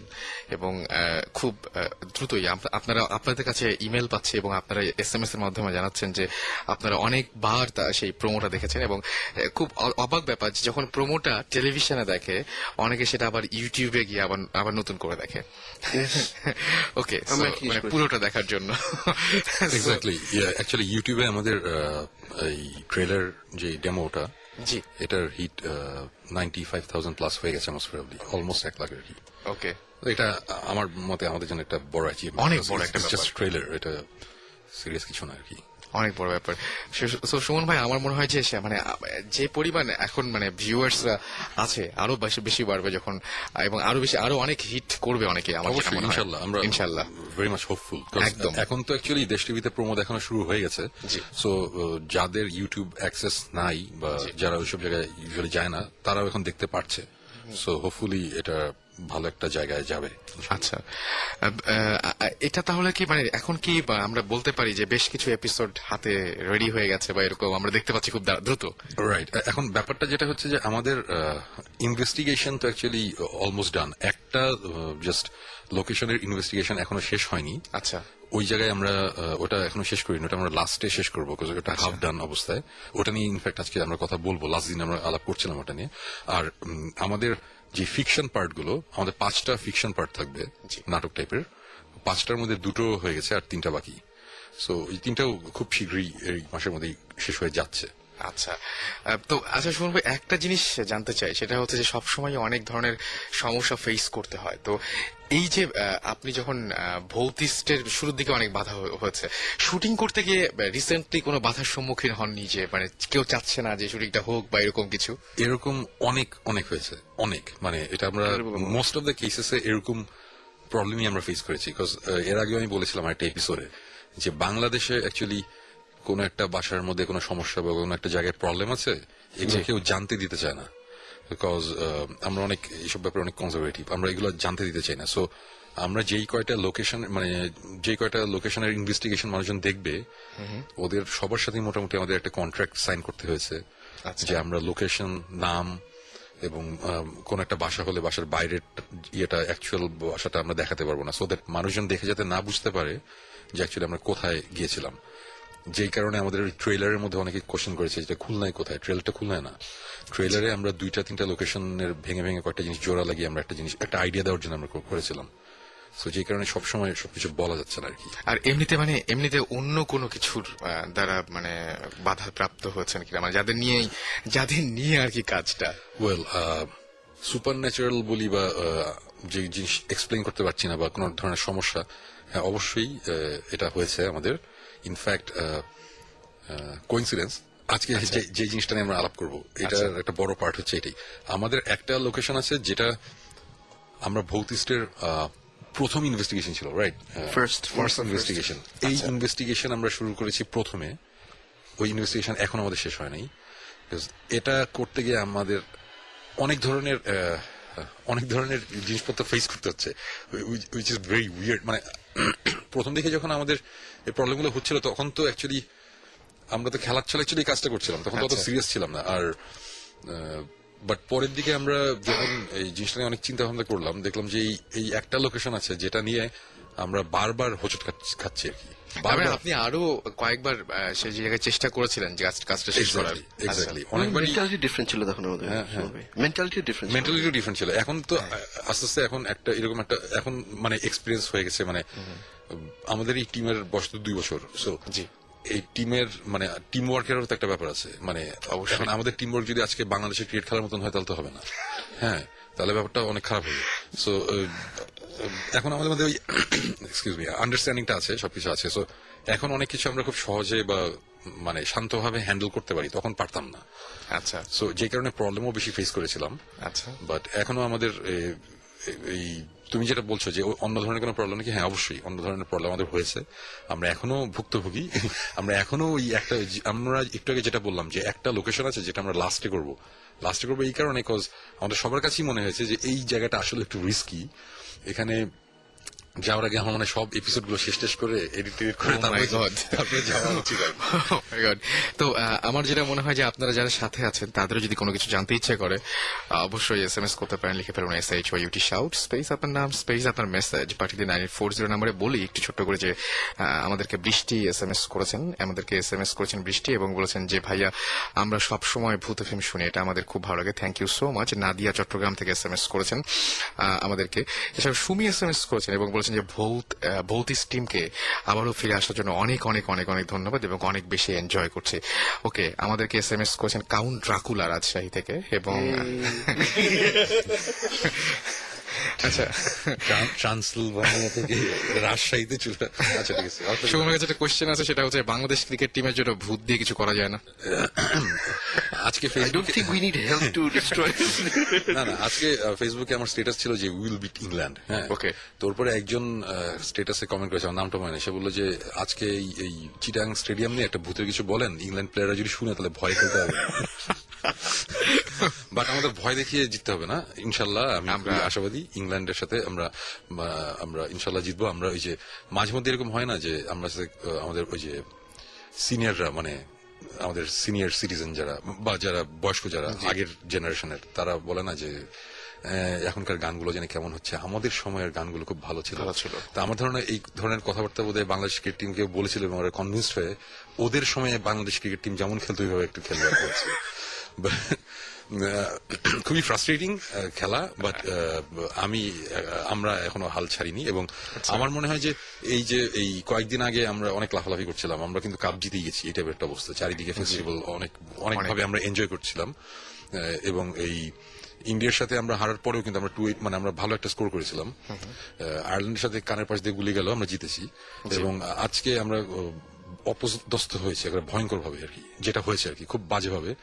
আমার কথা একটি, সেটা হচ্ছে যে এত বাজেভাবে হারার পরে আমাদের দুঃখ কষ্ট রাগ ক্ষোভ এগুলো থাকতেই পারে, অবশ্যই এগুলো এক্সপ্রেস করারও একটা ওয়ে আছে, সুন্দর ওয়ে আছে, মানে মন্দের ভালো একটা ওয়ে আছে, রাইট? অবশ্যই এটা কোনো মতে অ্যাকসেপ্টেবল না যে আমরা টিম হারার পরে ওয়েস্ট ইন্ডিজের গাড়ির উপর আমরা ঢিল ছুড়বো। এই গাড়ির উপর ঢিল না ছুড়ে এই যদি বল আমরা মাঠের মধ্যে ছুরি ঠিকঠাক মতো, তাহলে আমরা অনেক ভালো ক্রিকেট খেলতে পারবো।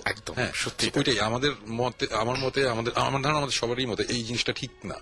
এটা কিন্তু অ্যাকচুয়ালি বাংলাদেশ ক্রিকেট টিম আজকে বাজে খেলেছে, পুরো এই ওয়ার্ল্ডের পুরো ক্রিকেট ওয়ার্ল্ডে মানুষজন কিন্তু কথাবার্তা বলবে যে খুব বাজে খেলেছে, হাসাহাসি হয়তো বা করবে। সত্যি, আর যখন আমরা একটা ক্রিকেট টিম মানে প্লেয়ারদের গাড়ির উপর যখন ঢিল ছুড়বো, তখন কিন্তু বাংলাদেশের মানুষজনদের নিয়ে আমাদের দেশকে নিয়ে হাসাহাসি করবে, which is very bad. So এই জিনিসগুলো আমাদের একটু ঠিক করা উচিত। এটা খুবই, যেই কাজটা হয়েছে খুবই জঘন্য একটা জিনিস হয়েছে, যে ঢিলাঢিলি ছড়াছড়ি। এবং ওদের যাদের কোনো আসলে ইনফ্যাক্ট যাদের কোনো দোষই নাই, ওদের তো দোষই নেই, ওরা ভালো খেলেছে, যদি অপরাধ হয়ে থাকে একদম বেস্ট হচ্ছে যে বাংলাদেশে যারা নিরাপত্তার দায়িত্বে ছিলেন, ওরা একটা লাইন কথা বলেছেন যেটা খুবই হাস্যকর। ওরা এসে বলেছেন যে আসলে ডিলটা মানুষ বাংলাদেশের বাস ভেবে ছুটেছে, ওয়েস্ট ইন্ডিজের বাস ওর মনে করেছে ওটা বাংলাদেশের বাস, এই জন্য ছুটেছে। আচ্ছা কি এক্সকিউজ, কি রিজন? মানে ওইটাও তো কোনো মতে একসেপ্টেবল না যে বাংলাদেশের বাস দেখে আমি ছুড়বো, মানে ঢিল ছুড়াছুড়ি উচিতই না, একদমই উচিত না। মানে এখন আমার কথা কয়জন আর বিল দিবে জানি না আমাদের কথা, বাট তারপরে আমি সবাইকে বলবো, আমরা সবাইকে বলতেছি যে এই জিনিসগুলো আপনারা একটু ঠান্ডা মাথায় হ্যান্ডেল করেন।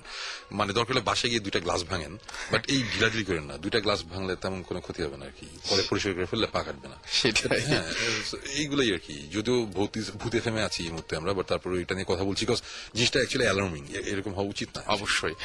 রাজীব SMS করেছেন, সুমন ভাই দেশ টিভিতে কোন সময় এবং কোন টাইমে আপনাদের ভৌতিকটা মানে অন এয়ার করার কথা ভাবছেন?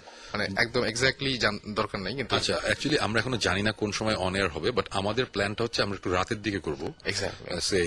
আমাদের ইচ্ছা তো 11:30 বা এরকম একটা show। মানে মানুষজন এই আধা ঘন্টার শো, ওটা শেষ যখন হবে তখন রাত 12টা বাজবে, ভয়ে কিছুক্ষণ ঘুমাতে পারবে না, আমরা তো ওইটাই চাই। একদম একদম সত্যি তাই। এবং আমাদের এছাড়াও মন্টি SMS করেছেন। না, এমনি দেশ টিভি থেকে আমাদেরকে থ্রেট মারা হয়েছে যে মার্চের এন্ডের মধ্যে সব জমা না দিলে আমাদের দেখে নিবে। আচ্ছা, সো দেশ টিভি যদি ইনাফ প্রেসার দিতে পারে আমাদেরকে, তাহলে হোপফুলি এপ্রিলের প্রথম দিকে অনের যাবে। ওকে। সাকিব ভাইয়ের জন্য একটা ইমেল আছে এবং সাকিব ভাই লিখেছেন, ডিয়ার সাকিব ভাই, আমার নাম মোহাম্মদ মাসউদুর রহমান, এবং তিনি বলছেন যে আমি গত 2 বছর আগে, অর্থাৎ 2009 সালের কথা, আমাদের বাসা সিলেটের মণিপুরের রাজবাড়ী এলাকায়। ডেটটা ছিল হচ্ছে 2 ফেব্রুয়ারি 2009 রাত 3:15। লিখেছেন যে হঠাৎ আমি শুনতে পাই যে আমার রুমের জানালা দিয়ে টুকটুক করছে এবং মানে কোনো কেউ শব্দ করছে আর কি, এবং আমার পাশের রুমটা গিয়ে আবার সে ভয় পেয়ে তার আম্মাকে ডাক দেন এবং এরপর আমার আম্মা আর আব্বা আমার রুমে যান, কিন্তু ততক্ষণে মানে সাউন্ড অফ হয়ে যায়, সাউন্ড আর পাওয়া যায় না। ওই দিন রাতে পুরো সময়টা তিনি ঘুমাতে পারেন এবং তিনি সেদিন রাতের বেলায় টয়লেটে যান এবং টয়লেটে গিয়ে তিনি আবিষ্কার করেন, তখন তো শব্দ পেল না, বাবা মা আবার ফিরে গেলেন, তারপরে সে টয়লেটে যখন গেছে তখন দেখছে টয়লেটে একজন মানুষকে সে দেখতে পেয়েছে এবং সে চিৎকার করার ফলে তার আব্বা আম্মা আবারও চলে আসেন এবং তিনি বলেন যে হ্যাঁ, তারা বলেন যে হ্যাঁ, তারাও এরকম মাঝে মাঝে তাদের টয়লেটে এরকম জিনিস দেখছেন, তাদের বাসায় এই ঘটনাগুলো ঘটছে। এই ইমেলটা স্পেশালি আপনার কাছেই পাঠিয়েছেন। ওকে, আমি তো অ্যাকচুয়ালি প্রবলি সে জানে আমি সিলেটে, হবিগঞ্জ বাড়ি সিলেটে যাই। আচ্ছা, সো ভেরি ইন্টারেস্টিং। তো হোপফুলি এই সিজনটা শেষ হোক। আর যদি এগুলো প্রবলেম এখনো থাকে, এখনো যদি এটা কন্টিনিউ করে, তাহলে ডেফিনেটলি আমরা আমাদের ওই সাইডে যাওয়া হয়, রাইট? সো সিলেটে আমাদের প্রায় যাওয়া হয়। সো আমরা কি এখন একটু ঘটনায় যাব? ওকে, হ্যাঁ, ঘটনায় যাওয়া যেতেই পারে। আজকে যেই ওকে, আমি এটা একটু আগের থেকে শুরু করতে হবে। একদম একদম প্লিজ। সো ব্যাপারটা হচ্ছে যে হয়তোবা এই ঘটনার কিছু কিছু জিনিস এর আগে আমরা বলেছি, বাট পুরো জিনিসটা বোঝানোর জন্য আমাদের প্রথম থেকে শুরু করতে সেটা হচ্ছে, এটা প্রায় 4 বছর আগের কথা বোধহয়। তখনও আমরা অফিসিয়ালি ভৌতিস নামে আমরা কিছু করিনি আর কি। আচ্ছা। সো আমি গিয়েছিলাম একটা অ্যাডের শুটিং ছিল। ওই অ্যাডের মিউজিকের কিছুটা দায়িত্ব আমার ছিল আর কি। সো ওটা শুটিং হবে ঢাকার বাইরে। সো ওখানে আমি শুটিং চলছিল, আমি গিয়েছিলাম যে শুটিং দেখতে, প্লাস একটু ঘুরেও আসা হবে ঢাকার বাইরে। ওকে। তো ওখানে যাওয়ার পরে আমি তো যেখানে যাই ওখানে একটু জিজ্ঞেস করি যে কোনো ব্যাপার আছে কিনা। সো দুজন আমাকে বললো যে একটা বাসা আছে, এই বাসাতে একটু সমস্যা হয়, বাসাটা এখন একা মানে খালি পড়ে আছে, বাসাটা কেউ থাকে না। সো আমি বললাম যে আচ্ছা ঠিক আছে, তাহলে ওই বাসায় যদি যাওয়া যায় তাহলে খুব ভালো হয়, রাতে যাব। আচ্ছা। তখন ওরা আবার ম্যানেজ করলো যে ওই বাসায় একটা কেয়ারটেকার থাকে, বাট বাসার ভিতরে থাকে না, ওই বাউন্ডারি ওয়ালের মধ্যেই ছোট আরেকটা সার্ভেন্ট করার টেবিল বাইরের দিকে আছে, ওখানে থাকে। বাট বাসার মানে বিল্ডিংটার পুরোপুরি লকড, ওখানে কেউ ঢুকে না, বেরো হয় না। সো ওর কেয়ারটেকারের সাথে কথা বলে রাজি করানো গেল যে হ্যাঁ যাবো। সো তখন হচ্ছিল যে তখন যেটা বলছিলাম যে তখন ভৌতিস্ট হয় নাই, আমি এই জন্য বললাম যেটা আগের থেকে বলতে হবে, বিকজ ভৌতিস্ট পর এটার সাথে ভয়ঙ্করভাবে ইনভলভ হয়। আচ্ছা। সো তখন আমি গিয়েছিলাম একা, এবং ওই যে শুটিং যে ক্রু ছিল ওখানে আরেকটা ছেলে ছিল, আরো দুজনকে আমি নিয়ে আমরা 3 জন ওই বাসায় যাই আর কি। আচ্ছা। সো ওই বাসায় যাওয়ার পরে ইন্টারেস্টিং ব্যাপার হচ্ছে, বাসায় ঢোকার পরে কেয়ারটেকার বললো যে দরজা খুলে দিচ্ছে বিল্ডিং এর। সো বিল্ডিং এর দরজাটা খুলে দেওয়ার পরে বললো যে আপনারা যান। আমি বললাম যে না, আপনি আমাদের সাথে চলেন, আমরা দেখি, বাসাটা চিনি না তো, দোতলা একটা পুরনো একটা বাসা। আচ্ছা। তখন বললো যে না, আমি যাবো না, আমার এতটুকুই, আমি যাই না। মানে কেয়ারটেকারও রাতে ওই বাসায় ঢুকতে ভয় পায়, এরকম একটা ব্যাপার। তখন আমি জিজ্ঞেস করলাম যে আপনি ভয় পান তাহলে আপনি এখানে আছেন কেন? বলে যে না, এখানে কিছু হয় না, আমি যেই মানে ওটা হচ্ছে বিল্ডিং এর বাউন্ডারি ওয়ালের মধ্যেই, কিন্তু একটু দূরে। আচ্ছা। বাসাটার পিছনে জঙ্গল আছে, সামনেও জঙ্গল টঙ্গল, আগাছা টাগাছা, মানে বিশাল বড় একটা জায়গা নিয়ে বাসাটা। তা ওই বাসায় গেলাম, যাওয়ার পরে ওইখানে বেশ কিছুক্ষণ ছিলাম। আচ্ছা। ঢোকার 15 মিনিটও যায় নাই, আমাদের 3 জনের মধ্যে একজন হঠাৎ করে বললো যে শুনুন ভাই, আমার ভালো লাগছে না, আমার আবার কালকে কাজ আছে, আমি চলে যাই। আমি বললাম যে ঠিক আছে তুমি তাহলে যাও, অসুবিধা নাই। সে তখন বের হয়ে চলে গেল। বললাম যে বাইরে গাড়ি রাখা আছে, তুমি গাড়ি করে তোমার হোটেলে তোমাকে নামাই দিয়ে আবার ইয়ে করবে, আবার ফিরে আসবে, আমরা পরে যাবো। সো ও চলে গেল তখন। সো ও চলে যাওয়ার পরে তারপরে যেটা হলো যে আমরা ওখানে আছি বেশ কিছুক্ষণ, আমি আর একটা ছেলে, আমরা দুজনই। পুরো বাসাটা খালি। আমরা একতলায় ঘোরাঘুরি করছি, একটা রুমের মধ্যে গেলাম, একটা করে রুমের মধ্যে যাচ্ছি, বাট এভরিথিং ওয়াজ নর্মাল আর কি। মানে একটা অ্যাবান্ডেন্ট পরিত্যক্ত একটা বাসা, একটা ইলেকট্রিসিটি নাই, ধুলো চারিদিকে, এরকম একটা অবস্থা। যেতে যেতে যেটা হলো যে হঠাৎ করে কিচেন টাইপের একটা জিনিস ছিল, ওটার পাশে একটা রুম ছিল। ওই রুমটাতে ঢোকার সাথে সাথেই মানে আমার একটু গা ছমছম করা শুরু করলো, একটু কেমন জানি লাগছে আর কি। আচ্ছা, কেমন জানি লাগছিল। তখন আমি বললাম যে আচ্ছা ঠিক আছে, অসুবিধা নেই, ঘুরতে ঘুরতে দোতলায় গেলাম। দোতলায় গিয়ে দোতলার রুম টুমের মধ্যে ঘুরতে ঘুরতে দোতলাতেও একটা রুমে কোনা লাস্ট মাথায় একটা রুম, অ্যাকচুয়ালি লাস্ট মাথায় না, ফার্স্ট রুমটা, মানে সিঁড়ি দিয়ে ওঠার পর বাম দিকে একটা রুম ছিল। ওই রুমটাতে ঢোকার পরেও সেম একটা ফিলিং হলো আর কি। আচ্ছা, আমি তখনও জিনিসগুলো ইগনোর করতেছি আর কি। করতে করতে আমরা ছাদে গেলাম। ছাদে গিয়ে কিছুক্ষণ ঘোরাঘুরি করে আমরা আবার নিচে আসলাম। নিচে আসার পর আমরা দুজন ছিলাম। দুজনের আমার সাথে যে ছিল ওকে বললাম যে একটা কাজ করি, আমরা এখন লেটস স্প্লিট আপ, আমরা আলাদা হয়ে যাই। তুমি নিচে ওই রুমে থাকবা আর আমি দোতলার এই রুমে থাকবো, আমরা আলাদা থাকবো। আচ্ছা, দেখি কিছু হয় কিনা। সো ও নিচে যেতে না যেতেই, আমার ঘটনাটা তো অনেক আগে ঘটেছিল, আমার ছাড়া মনে আছে, বাট যতটুকু মনে আছে আমি স্টোরিগুলো বলছি আর কি। হঠাৎ করে কোনো একটা সময় আমরা একটা আওয়াজ পেলাম। আওয়াজটা বেশ, আচ্ছা, আমার হাতে একটা হ্যান্ডিক্যাম ছিল। আচ্ছা, হ্যাঁ, এবং আমাদের কাছে দুটো ওয়াকি টকি ছিল। এটা হচ্ছে ওই যে শুটিং ক্রু এর ওয়াকি টকি আর কি। আচ্ছা, একজন আরেকজনের সাথে কমিউনিকেট করার জন্য। আর আমার কাছে, আর ওই ছেলেটার কাছে একটা টর্চ লাইট ছিল, যে পেন্সিল টর্চ গুলো হয় ছোট, ওরকম ছোট। আর আমার কাছে ঠিক টর্চ লাইট ছিল না, আমার কাছে ছিল আমার কিরিং এর সাথে একটা লাইট জ্বলে, এলইডি লাইট। হ্যাঁ, আচ্ছা, এইটাই আমার কাছে, আর কিছু নাই। তখন তো অ্যাকচুয়ালি টিমও ছিল না, তখন তো খুব আনপ্রফেশনাল ছিলাম, জাস্ট হুটহাট করে চলে একদম শখ করে বসে যাওয়া। ওরকম একটা অবস্থায় হঠাৎ করে একটা আওয়াজ পেলাম আমরা। আওয়াজটা হচ্ছে ইয়ে থেকে, কি বলে, ওই মনে হলো যে ছাদ থেকে এসেছে। আচ্ছা, এবং বেশ বিকৃত টাইপ, মানে আওয়াজটা আমি ঠিক বোঝাতে পারবো না। এটা হচ্ছে বিড়াল কাঁদে না মাঝে মধ্যে, মানুষ টাইপের বিড়াল একদম মনে হয় যে পুরোপুরি মানুষের মতো করে শব্দ করছে একদম। ওই আওয়াজটাই যদি এরকম করা হয় যে বিড়ালটা কাঁদার চেষ্টা করছে, কিন্তু ওর গলা আমি চাপ দিয়ে ধরে রাখছি আর কি, মানে গলা দিয়ে আওয়াজটা আসছে না, মানে বারবার আটকে যাচ্ছে। মানে আওয়াজটা বেশ বিকৃত, বেশ ভয়ঙ্কর। আমার কাছে ইয়ে ছিল তখন, তো আমাদের ওই যে ইএমএফ এগুলো কিছু ছিল না, বাট আমার কাছে যে হ্যান্ডিক্যাম ছিল, ওই হ্যান্ডিক্যামের মধ্যে ওই অডিওটা আছে আমাদের কাছে, ওই আওয়াজটা এখন আছে। হ্যাঁ, সো আওয়াজটা শোনার সাথে সাথে আমরা মনে হলো যে এটা ছাদ থেকে আসছে। তখন আমরা দৌড় দিয়ে ছাদে যাই।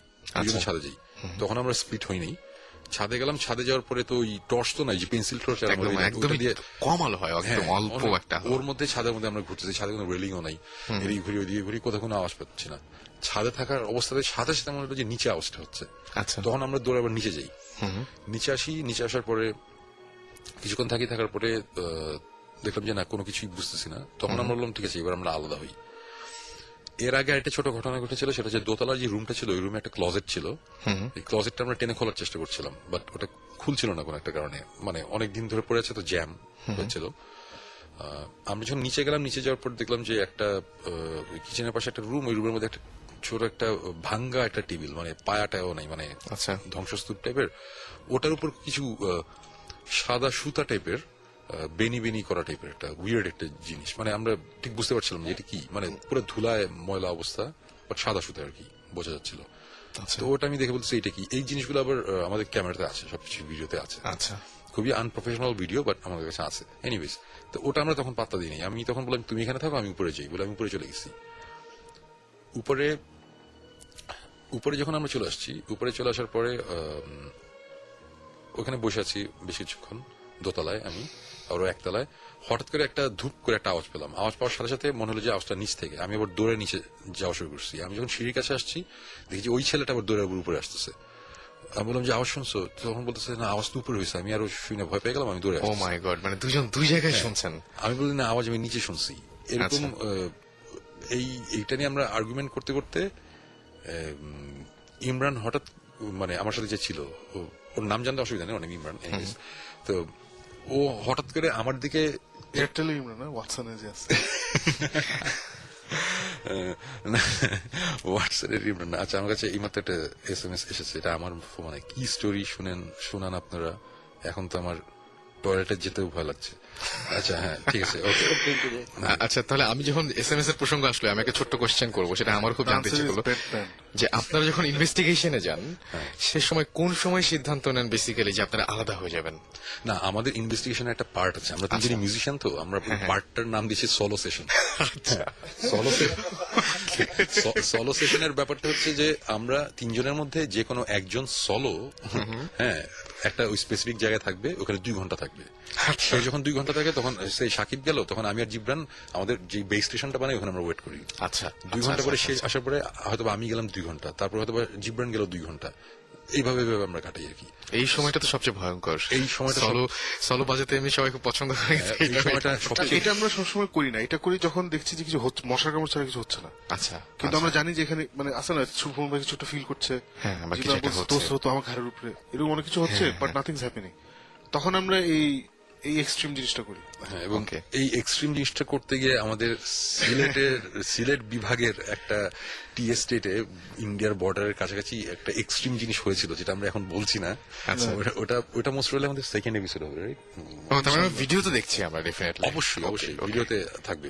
ওটা ভয়ঙ্কর জিনিস হয়েছিল সোলো সেশনে গিয়ে। আচ্ছা, সোলো বাজানো হয়নি আমি। তো এনিওয়েজ গল্পে ফিরে যাই প্লিজ। তারপরে যেটা হলো যে ইমরান হঠাৎ করে আমার দিকে, সে কেমন যেন একটা ব্ল্যাঙ্ক একটা লুক দিয়ে তাকিয়ে আছে। আমি বললাম যে কি হয়েছে? তখন সে আস্তে আস্তে করে হাতটা উঠালো, আঙ্গুল উঠেছে আমার দিকে। আমি বললাম যে কি ব্যাপার? আমি তখন রিয়েলাইজ করলাম যে অ্যাকচুয়ালি আমার পিছনে কিছু একটা হচ্ছে, সে কথা বলতে পারতেছে না, সে আঙ্গুল তুলে বলতে মানে জাস্ট দেখাই দিচ্ছে কিছু একটা। আমি ঘোরার সাথে সাথে আমি দেখলাম কিছু নাই। আমি ইমরান কিছু নাই, তুমি কি বলতেছো, কি হয়েছে তোমার? বলে যে না, আমি কিছু একটা দেখছি। বলে যে কি, মানে কি দেখছো? তখন বললো যে ওই যে কোনার যেই রুমটা আমার কাছে একটু লাগছিল, যে রুমটা একটু মনে হচ্ছে কিছু একটা আছে বা এরকম কোন একটা সমস্যা হবে। অ্যাকর্ডিং টু হিম, যে ওইখানে সে কাউকে ঢুকতে দেখছে। আচ্ছা, মানে দরজার ওইখানে উকি দিতেছে বা এটা একটা কিছু দেখছে। আমরা সাথে সাথে ঘুরে ওই রুমে গেছি। এন্ড সবচেয়ে ইন্টারেস্টিং ব্যাপার, এটা সবচেয়ে ইন্টারেস্টিং, এরপরে এনিওয়েজ ইন্টারেস্টিং ব্যাপার হচ্ছে যে আমরা দৌড়ে ওই রুমের মধ্যে ঢুকে আমরা ফার্স্ট যে জিনিসটা আবিষ্কার করলাম সেটা হচ্ছে ক্লোজেটটা খোলা। কিন্তু টেনে খোলা যাচ্ছিল না, আপনি 2টা পাল্লা প্রচন্ড টাইট ছিল, কাঠের পাল্লা প্রচন্ড টাইট ছিল এবং খোলা। এবং তখন আমাদের এক্সপ্লেনেশনটা সাথে সাথে আমি যে এক্সপ্লেনেশনটা দিয়েছি, আমরা অনেক পুরানো একটা বাসার একটা ক্লোজেট যেটা মানে লক হয়ে গেছে, অনেক টানাটানি করেছি তো, সো লুজ হয়ে গিয়েছিল, তারপরে কোনো কারণে এটা জাস্ট অটোমেটিক খুলে গেছে আর কি। এরকম একটা এক্সপ্লেনেশন ছিল। ক্লোজেটটা খোলা এবং তারপরে ক্লোজেটের ভিতরে আমরা টর্চ মারার পরে আমরা একটা জিনিস পেলাম, সেটা হচ্ছে মুরগির কাটা পা আছে না, মুরগি জবাই দেওয়ার পরে আলাদা করে পা গুলো কেটে ফেলে দেয়। একটা কাটা পা, এটা আমাদের ভিডিওতে আছে এবং জিনিসটা কঙ্কাল টাইপের হয়ে গেছে। মানে জিনিসটা পুরোপুরি মানে তখন চামড়া টামড়া টাইপের আছে, কিন্তু আবার অনেক শুকিয়ে গেছে জিনিসটা, মানে মামির মতো। হ্যাঁ, একটু ওই ধরনের একটা ব্যাপার। এটা দেখার সাথে সাথে আমার মাথার সাথে সাথে অনেক কিছু হিট করছে, যে একদম যে কিছু একটা ব্যাপার আছে আর কি। তখন এই যে সুতা, এই যে সাদা বেনি করা সুতা, মুরগির কাটা পা এবং আরেকটা জিনিস, আরো কিছু সাইন, এই সবকিছু হচ্ছে এক ধরনের ডেভিল ওয়ার্শিপ, শয়তানের পূজা করল, মানে অ্যাকর্ডিং টু রিচুয়ালের মধ্যে পড়ে। এটা হচ্ছে সাউথ আমেরিকাতে সান্তারিয়া নামে একটা ডেভিল ওয়ার্শিপ টাইপের একটা জিনিস হয়। ওটার মধ্যে এই এলিমেন্ট গুলো থাকে। সাথে সাথে আমাকে হিট করছে যে আমি বোধহয় কিছু একটা একতলায় দেখছিলাম। আচ্ছা, আমরা দৌড়ে তখন নিচে যাই। আচ্ছা, আমার কাছে খুব উইয়ার্ড লাগছিল একটা জিনিস, সেটা হচ্ছে যে বাসাটা যখন ঢুকছিলাম, ঢোকার সময় যে মেইন দরজাটা, কাঠের দরজা, ওই দরজা দিয়ে ঢুকলেই বাসার রুমটা হচ্ছে গোল, হ্যাঁ, একটু গোল শেপের, তারপর হচ্ছে প্যাসেজ। বাট বাসাটি গোল না, অ্যাকচুয়ালি একটু একটা শেপ আছে, শেপটা হচ্ছে পেন্টাগন শেপ। হ্যাঁ, আচ্ছা, পেন্টাগন বিল্ডিং আছে না, ওরকম একটা শেপ ওই রুমটার। আচ্ছা, ওই রুমে গেলাম এবং গিয়ে যেটা চিন্তা করছিলাম তাই, আমরা ফ্লোরে দেখি একটা পেন্টাগ্রাম আঁকা, এবং পেন্টাগ্রামটা তার মধ্যে কেউ মানে রেগুলার প্র্যাকটিস করতো ওখানে। পেন্টাগ্রাম আঁকা, এবং আঁকা মানে কি কেউ হাত দিয়ে আঁকে নেই, বাসাটার ফ্লোরটা আমরা Designed. ডিজাইন্ড ছোটবেলায় পুরান ঢাকায় কিছু বাসা দেখা যেত যে কালো পাথর দিয়ে আবার ফুলের মতন ডিজাইন থাকতো, এখানে একটা Pentagram, হ্যাঁ। পেন্টাগ্রাম একটা আঁকা, এবং সাথে সাথে আমার সাথে যে ছিল ও বললো যে শোন ভাই দেখেন রুমটার শেপটা আর এটা দেখেন। আমি বললাম যে হ্যাঁ 5 কোণায় 5 জন বসবে, মাঝখানে ব্যাফমেটটা থাকবে, মানে যেটা বলি দেয় বা যে জিনিসটা করে আর কি। এবং তখন হঠাৎ করে ভয় লাগা শুরু করলো এবং প্রচন্ড কেমন জানি অস্বস্তি লাগা শুরু করলো, ঘাড়ের উপরে প্রেসার, এইটাই অবস্থা। তখন আমরা ডিসিশন নিতে পারছি না কি করবো। আমি বললাম যে অসুবিধা নাই, আমরা এটা জাস্ট ফাইন্ড আউট করছি, সো তুমি তোমার রুমে চলে যাও, ওই যে কিচেনের পাশের রুমটাতে, আমি আবার দোতলা যাই, আমরা আবার আলাদা হই। বলে আমি আবার উপরে চলে গেলাম, ও নিচে। আমরা অনেকক্ষণ বসে আছি, প্রায় 1-1.5 ঘন্টা হয়ে গেছে, মানে বিরক্ত, আবার গরম ওই সময়, ঘামতেছি। এরকম একটা সময় হঠাৎ করে আবার একটু ভয়ও লাগছে। এরকম সময় আমি ওয়াকি টকিতে আমার ফ্রেন্ডটাকে বলতেছি যে আচ্ছা তুমি তো কিচেনে ফাইজলামি করতেছি আর কি, ভয় তাড়ানোর জন্য, যে তুমি তো কিচেনের পাশে আসো, দেখো তো কিচেনে খাওয়াটাও আছে নাকি, খিদে লাগছে, ফ্রাইড চিকেন থাকলে ভালো হয়। এটা আমি ফাইজলামি এই কথাটা বলতেছিলাম, আমার কিন্তু ভিডিও ক্যামেরা অন করা।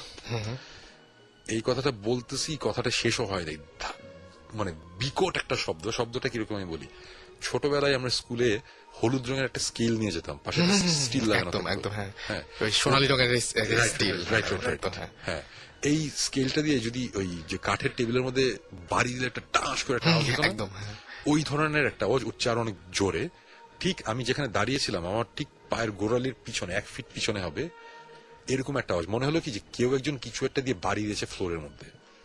আমি তখন দোতলায়, আমার ওই রুমে কেউ নাই, পাশে জানালা, কেউ আসতে পারবে না। আমি যেখানে দাঁড়িয়ে আছি আমার ঠিক 1 ফিট পিছনে মনে হচ্ছে যে ভয়ঙ্কর রকম একটা শব্দ হয়েছে। আচ্ছা, আমি ভয়ে ঘুরছি, আমি যখন ঘুরছি আমার ডান হাতে ক্যামেরা ছিল, তো ক্যামেরা আমার সামনে, ডান হাত, আর পিছনে ঘুরছি ওই ছোট্ট লাইটটা নিয়ে আর কি। আমি দেখতেছি কিছু নাই, এবং কিছু যখন নাই তখন আমি ভয় পেয়েছি, তখন আমি বলছি সামথিং ইজ ভেরি রং, এবং আমি তখন ফিল করতেছি যে something very bad is inside this house আর কি, ভেরি ইভিল, এরকম লাগতেছে তখন আমার কাছে। তখন আমি সাথে সাথে ওই আওয়াজ, ওই ছেলেও শুনছে, সে দৌড়ে উপরে আসছে, আমি দৌড়ে মাঝামাঝি আবার মিট করে বলছি যে এক্ষুনি চলো আমাদের বের হয়ে যেতে হবে, এখানে থাকা যাবে না, বিকজ এখন কিছু একটা হইতেছে এখানে, বিকজ আমি ফিল করতেছি খুব বাজে। এই যে তুমি দেখতেছো বোধহয় এখন আমার সামনে, আমার কিন্তু বাম্পস হয়েছে এখন, আমি বলতে বলতে আমার লোম খারাপ হয়ে গেছে এখন, বিকজ ওই ফিলিংটা আমার সারা জীবন মনে থাকবে। ওই সময় মনে হচ্ছিল কি যে খুব খারাপ একটা কিছু আমাদের আশেপাশে, মানে খুবই খারাপ। ওইখান থেকে আমরা চলে আসি, আমরা ওই দিন চলে আসি, আমরা 3.25 ঘন্টার মতন ওই বাসায় ছিলাম আর কি। বাসা থেকে আমরা চলে আসি, আমরা হোটেলে যাই। হোটেলে যাওয়ার পরে সকালবেলা আমাকে একজন ঘুম থেকে উঠায়, উঠানোর পরে বলে যে এই তুমি ঠিক আছো? আমি বললাম যে হ্যাঁ আমি ঠিক আছি। কেন? বলে যে আমার সাথে যে গেছিল তার কথা বলতেছে যে ওর তো অনেক জ্বর। আমি বললাম যে তাই নাকি, বোধহয় ভয়টা পাইছে। বলে যে হ্যাঁ হইতে পারে, তোমরা কোথায় গেছিলে কি করছো আল্লাহ জানে, বাট মানে আমাদের ডিরেক্টর বলতেছিল অ্যাকচুয়ালি গাজী শুভ্র ছিল, শুভ্র ভাই। ও আচ্ছা, হ্যাঁ উনি ছিল, উনি আমার বলতেছে যে কি করছো না করছো। আমি ওনার সাথে কথা বলতেছি বিছানার মধ্যে বসে, কথা বলতে বলতে আমি বিছানায় ঠাস করে পড়ে গেছি। ও মাই গড। তো পড়ে গেছি, তখন বলছে কি হয়েছিল, আমি বলছি তুমি ঠিক আছো? আমি তো ঠিকই আছি। তখন আমার গায়ে হাত দিয়ে বলে কি তুমি মোটেও ঠিক নাই। এন্ড গেস হোয়াট, ওর 104 ডিগ্রির মতন বোধহয় জ্বর উঠছিল, ও বমি টমি করতেছিল, আর আমার 102-2.5 ডিগ্রি জ্বর। মানে আপনি ঠিক ওইদিকে যাচ্ছেন, আমি বুঝিও নাই যে আমি অসুস্থ। আমার ঘুম থেকে উঠেছে, তো আমি তখন মানে জাস্ট ঘুম থেকে উঠছি, কয়েক ঘন্টা ঘুমিয়েছি, আমি বুঝতে পারিনি। আমরা দুজনেই অসুস্থ হয়ে যাই, এবং ওইখান থেকে আমরা তারপরে ব্যাক করি। হ্যাঁ, সো এই গল্প আমি অনেককে বলছি, এই তখনও ভৌতিস নাম হয় নাই, এই সাকিব জিবরানের আসছে এদের আমি অনেকবার বলছি যে এটাই। এবার আমি বলছি যে আমার কাছে ভিডিও ফুটেজটা আছে, ও আমি আমাদের কাছে যে ফুটেজ ছিল ওটা আমি শুভ্রভাবে দিয়ে দিয়েছিলাম যে আপনি এটা রেড ডটের মধ্যে রেখে দেন, লুকায় রেখে দেন, এটা কারো দেখানোর দরকার নেই, সামথিং ইজ ভেরি রং, এটা আমরা পরে যখন দরকার হবে দেখবো। আপাতত আমি আমার একটা লো রেজুলেশন একটা ভার্সন আমার দেন, যেটা আমি আমার ল্যাপটপে রাখবো আর কি। আচ্ছা, ওটা মাঝে মাঝে দেখতাম, ওই আওয়াজটা শুনতাম, পরে ওই আওয়াজটা যেগুলো শোনা যেত, তো ভিডিওটা মাঝে মধ্যে আমি অনেককে দেখাইছি, অনেক মিউজিশিয়ানদেরও দেখাইছি, সাকিব জীবনে দেখছি। একদিন আমি করলাম কি, ওইটা একটা ভালো রেজুলেশন আমি রেড ডট থেকে আমি আবার কপি করলাম। ওকে, হ্যাঁ, এটা হচ্ছে ওই ঘটনার মানে প্রায় 1 বছর পর, 1-1.5 বছর পরের কথা। হ্যাঁ, তখন হচ্ছে আমরা ভৌতিস্ট, তখন কি আমরা নাম দিছি? তখনও নাম দিই, তখন ভৌতিস্ট নামটা হয় নাই, বাট আমরা মোটামুটি ডিসাইডেড যে সাকিবও তখন ফ্রি বলছে যে আই এম ইন, আমি আছি, এবং জীবনের ফ্রি আছে, সো আমরা একসাথে করি, জিনিসটা মজা হবে। আমিও তো খুব খুশি যে আচ্ছা আমি পাইছি কাউরে মানে যারা ইন্টারেস্টেড। ওই আমরা ফুটেজ নিয়ে আমার এলসিডি, আমার ওই যে এইচডি টিভিতে লাগাইছি, হ্যাঁ লাগাইটাকে আমরা বসি দেখতে। ওকে, শোন ভাই আমাদেরকে অনেকবার বলছে যে সাকিব ওই আওয়াজটা খুব ভয়ঙ্কর ছিল, যেন পার পিছু হচ্ছে। শোন ভাই সারাক্ষণ ওয়াজ ফোকাস অন দ্য আওয়াজ। আচ্ছা, শোন ভাই বলেন। হ্যাঁ, সো আমি সবসময় এই আওয়াজটা শোনাবো। তা আমি ছাড়ার পরে ভিডিওর ফুটেজ গুলো দেখতেছে, আমরা তো সবাই উয়া করতেছি, ধাম করে আওয়াজ হলো, আর সবাই তো আমরা চমকে উঠছি, আমি তো হা হা এই দেখো বলছিলাম না আওয়াজ হচ্ছে এটাই। ক্যামেরা যেটা একটু আগে আমি মেনশন করছিলাম, আমার ক্যামেরাটা ডান হাতে ছিল, আমি ঘুরছিলাম বাট ক্যামেরা কিন্তু আমার সামনে ছিল। আচ্ছা ক্যামেরাটা ফোকাস করা ছিল আমার পায়ের দিকে, আমার টো দেখা যাচ্ছিল, আমার বুটের মাথাটা দেখা যাচ্ছিল। আচ্ছা ওইখানে একটা অদ্ভুত একটা ফুটেজ আসছে, যেটা আমরা এই 1-1.5 বছর আমি ফালায় রাখছি, খেয়ালই করেননি আমরা একদম। কেউ জানতাম না। আচ্ছা। ভালো রেজলিউশনে দেখার পরে এটা হচ্ছে সাইজটা হবে হচ্ছে 2 স্কোয়ার ইঞ্চ হবে, আচ্ছা 2 ইঞ্চ বাই 2 ইঞ্চ, একটা 4 কোণা একটা কালো রঙের একটা জিনিস, ম্যাচের মতো হবে অনেকটা, ম্যাচ বাক্স ম্যাচ বক্সের মতন হতে পারে, এবং এটা স্কোয়ার পুরোপুরি। এটা আমার ডান দিক থেকে বাম দিকে শূন্যে উঠতে উঠতে অনেক ফাস্ট এটা ক্রস করেছে। এটা হচ্ছে আমার পা আর আমার ক্যামেরার মাঝখান দিয়ে উড়ে একটা জিনিস গেছে, কালো রঙের 4 কোণা একটা সলিড জিনিস। আচ্ছা। এবং এইটা যখন ক্রস করে মানে আমার ডান দিক থেকে বাম দিকে যাওয়ার সময় এটা আবার উপর দিকে উঠেছে, মানে অ্যাজ ইফ আমার হাঁটুর দিক থেকে এসে বাম শোল্ডারের উপর দিয়ে উঠে চলে গেছে, একটা আর্ক শেপ হয়েছে আর কি, একটা রংধনু শেপের, এটা মানে ওয়েটা আর কি। ট্র্যাজেক্টরি সমান ছিল শুনলাম এসে। এবং জিনিসটার ইন্টারেস্টিং ব্যাপার হচ্ছে এটা যখন উপরের দিকে উঠতেছে তখন জিনিসটা শেপ শিফট হয়েছে, জিনিসটা চিকন লম্বা হয়ে গেছে। আচ্ছা হ্যাঁ, জিনিসটা একটা শেপ ছিল, যাওয়ার সময় আরেকটা শেপ হয়েছে। এবং এই ফুটেজটা আমাদের কাছে এখনো আছে, এই ফুটেজটা এখনো আমরা দেখি। এই ফুটেজ ঘোস্ট হান্টার্স এর স্টিভ আর ট্যাঙ্গো দেখার পরে ওরাও বলছে যেটা কি আমরা জানি না, মানে ওরাও এখনো বলতে পারে না যেটা কি। এটা সবাইকে দেখাইছি আমরা এই জিনিসটা, এবং ওখানে কোনো বাতাস ছিল না, কিছু না যে বাতাসে একটা কিছু উড়ে আসবে, এটা কোনো এটা পাখি না, possible না, এটা কোনো- একদমই possible না। এটা দেখে মনে হচ্ছে যে এটা একটা বস্তু টাইপের, মানে একটা সলিড একটা অবজেক্ট, বাট এই অবজেক্টটাকে যদি ঢিল মারে এটা এই উইরা এভাবে আসতে পারবে না যে উপর দিকে চলে আসছে। ইম্পর্টেন্ট জিনিস শুনুন ভাই, আপনি বেশ করেছেন 2 dimensional, right, it didn't have depth. মানে আমাদের মনে হচ্ছিল কি যে জিনিসটা মানে হ্যাঁ মানে একটা পাতলা একটা কাগজ টাইপের, কিন্তু অনেক শক্ত হতে পারে, মানে কেমন জানি মানে জিনিসটা উইয়ার্ড। মানে আমরা অ্যাকচুয়ালি ভূত প্রেত যখন এগুলো চিন্তা করি, আমরা চিন্তা করি সাদা কাপড় পরা একটা মানুষের শেপ, সেরকম এরকম জিনিস আমরা জীবনে এক্সপেক্ট করিনি যে এরকম একটা জিনিস এদিক দিয়ে চলে যেতেছে আর কি। ইন্টারেস্টিং হচ্ছে এই শেপটা আমি সেপারেটলি দেখছি জিমটানের নানাবাড়িতে। আচ্ছা And, সুমন ভাই তো আবার লাস্ট এই টাইপের শেপ দেখছেন আপনার ফার্ম হাউসে দেখছেন। সো আরেকটা আছে, আমার ফ্রেন্ড এই যে রিয়া ছিল জায়গার সাথে, সে দেখেছে তার বাসায়। ওটা ইম্পর্টেন্ট। সো এই যে মানে আমাদের তখন না আমাদের মধ্যে হিট করলো, এবং এই যে এই সাকিব ওইটা দেখিয়ে বলে কি এটা তো আমি দেখছি আগে। হ্যাঁ রাইট। সো অনেক সুন্দর ব্যাকগ্রাউন্ড মিউজিক, খুব ভালো লাগছে। আর সেটা হচ্ছে যে আমার যেটা মনে হয় যে শুনুন এই জায়গাটা থেকে আপনারা আবার যেতে চান, মানে যেটা বলছিলেন যে আবার বারবার করে অবশ্যই আমাদের না, ঘটনা যাইতে হবে বিকজ সুমন ভাই সরি আমি একটু বাটে সেটা হচ্ছে যে এই আমরা তো সবকিছু এক্সপ্লেন করার চেষ্টা করি। তো ওখানে সুমন ভাই যখন ঘুরছে, সুমন ভাই যে এখানে বিশাল একটা চাবির গোছা টোছা আছে, হাতে ক্যামেরা যেটা ছিল ওটার ফিতা ছিল হাতের কাছে। সো উনি যখন ঘুরছেন, সো হইতেই পারে যে ওই চাবি বা ফিতা এগুলো কিছু একটা ক্যামেরা একটা লেন্সের হয়েছে সামনে দিয়ে হয়তো। গেছে। So we have been trying to recreate that, মানে আমরা একটা অন্ধকার রুমের মধ্যে আচ্ছা।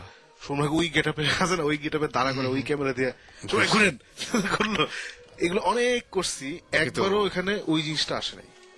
আর সবচেয়ে বড় কথা যে এই জিনিসটা শুধুমাত্র ওইখানে না, আরো বিভিন্ন জায়গায় দেখেছেন, এটা কিন্তু খুব উইয়ার্ড একটা ব্যাপার যে এই জিনিসটা, এবং এই সবকিছু তো আমরা আগে দেখি। সাকিব যখন ওইটা দেখছে, দেখার সাথে সাথে বললো আমি তো এই জিনিসটা আগে দেখছি, রাইট।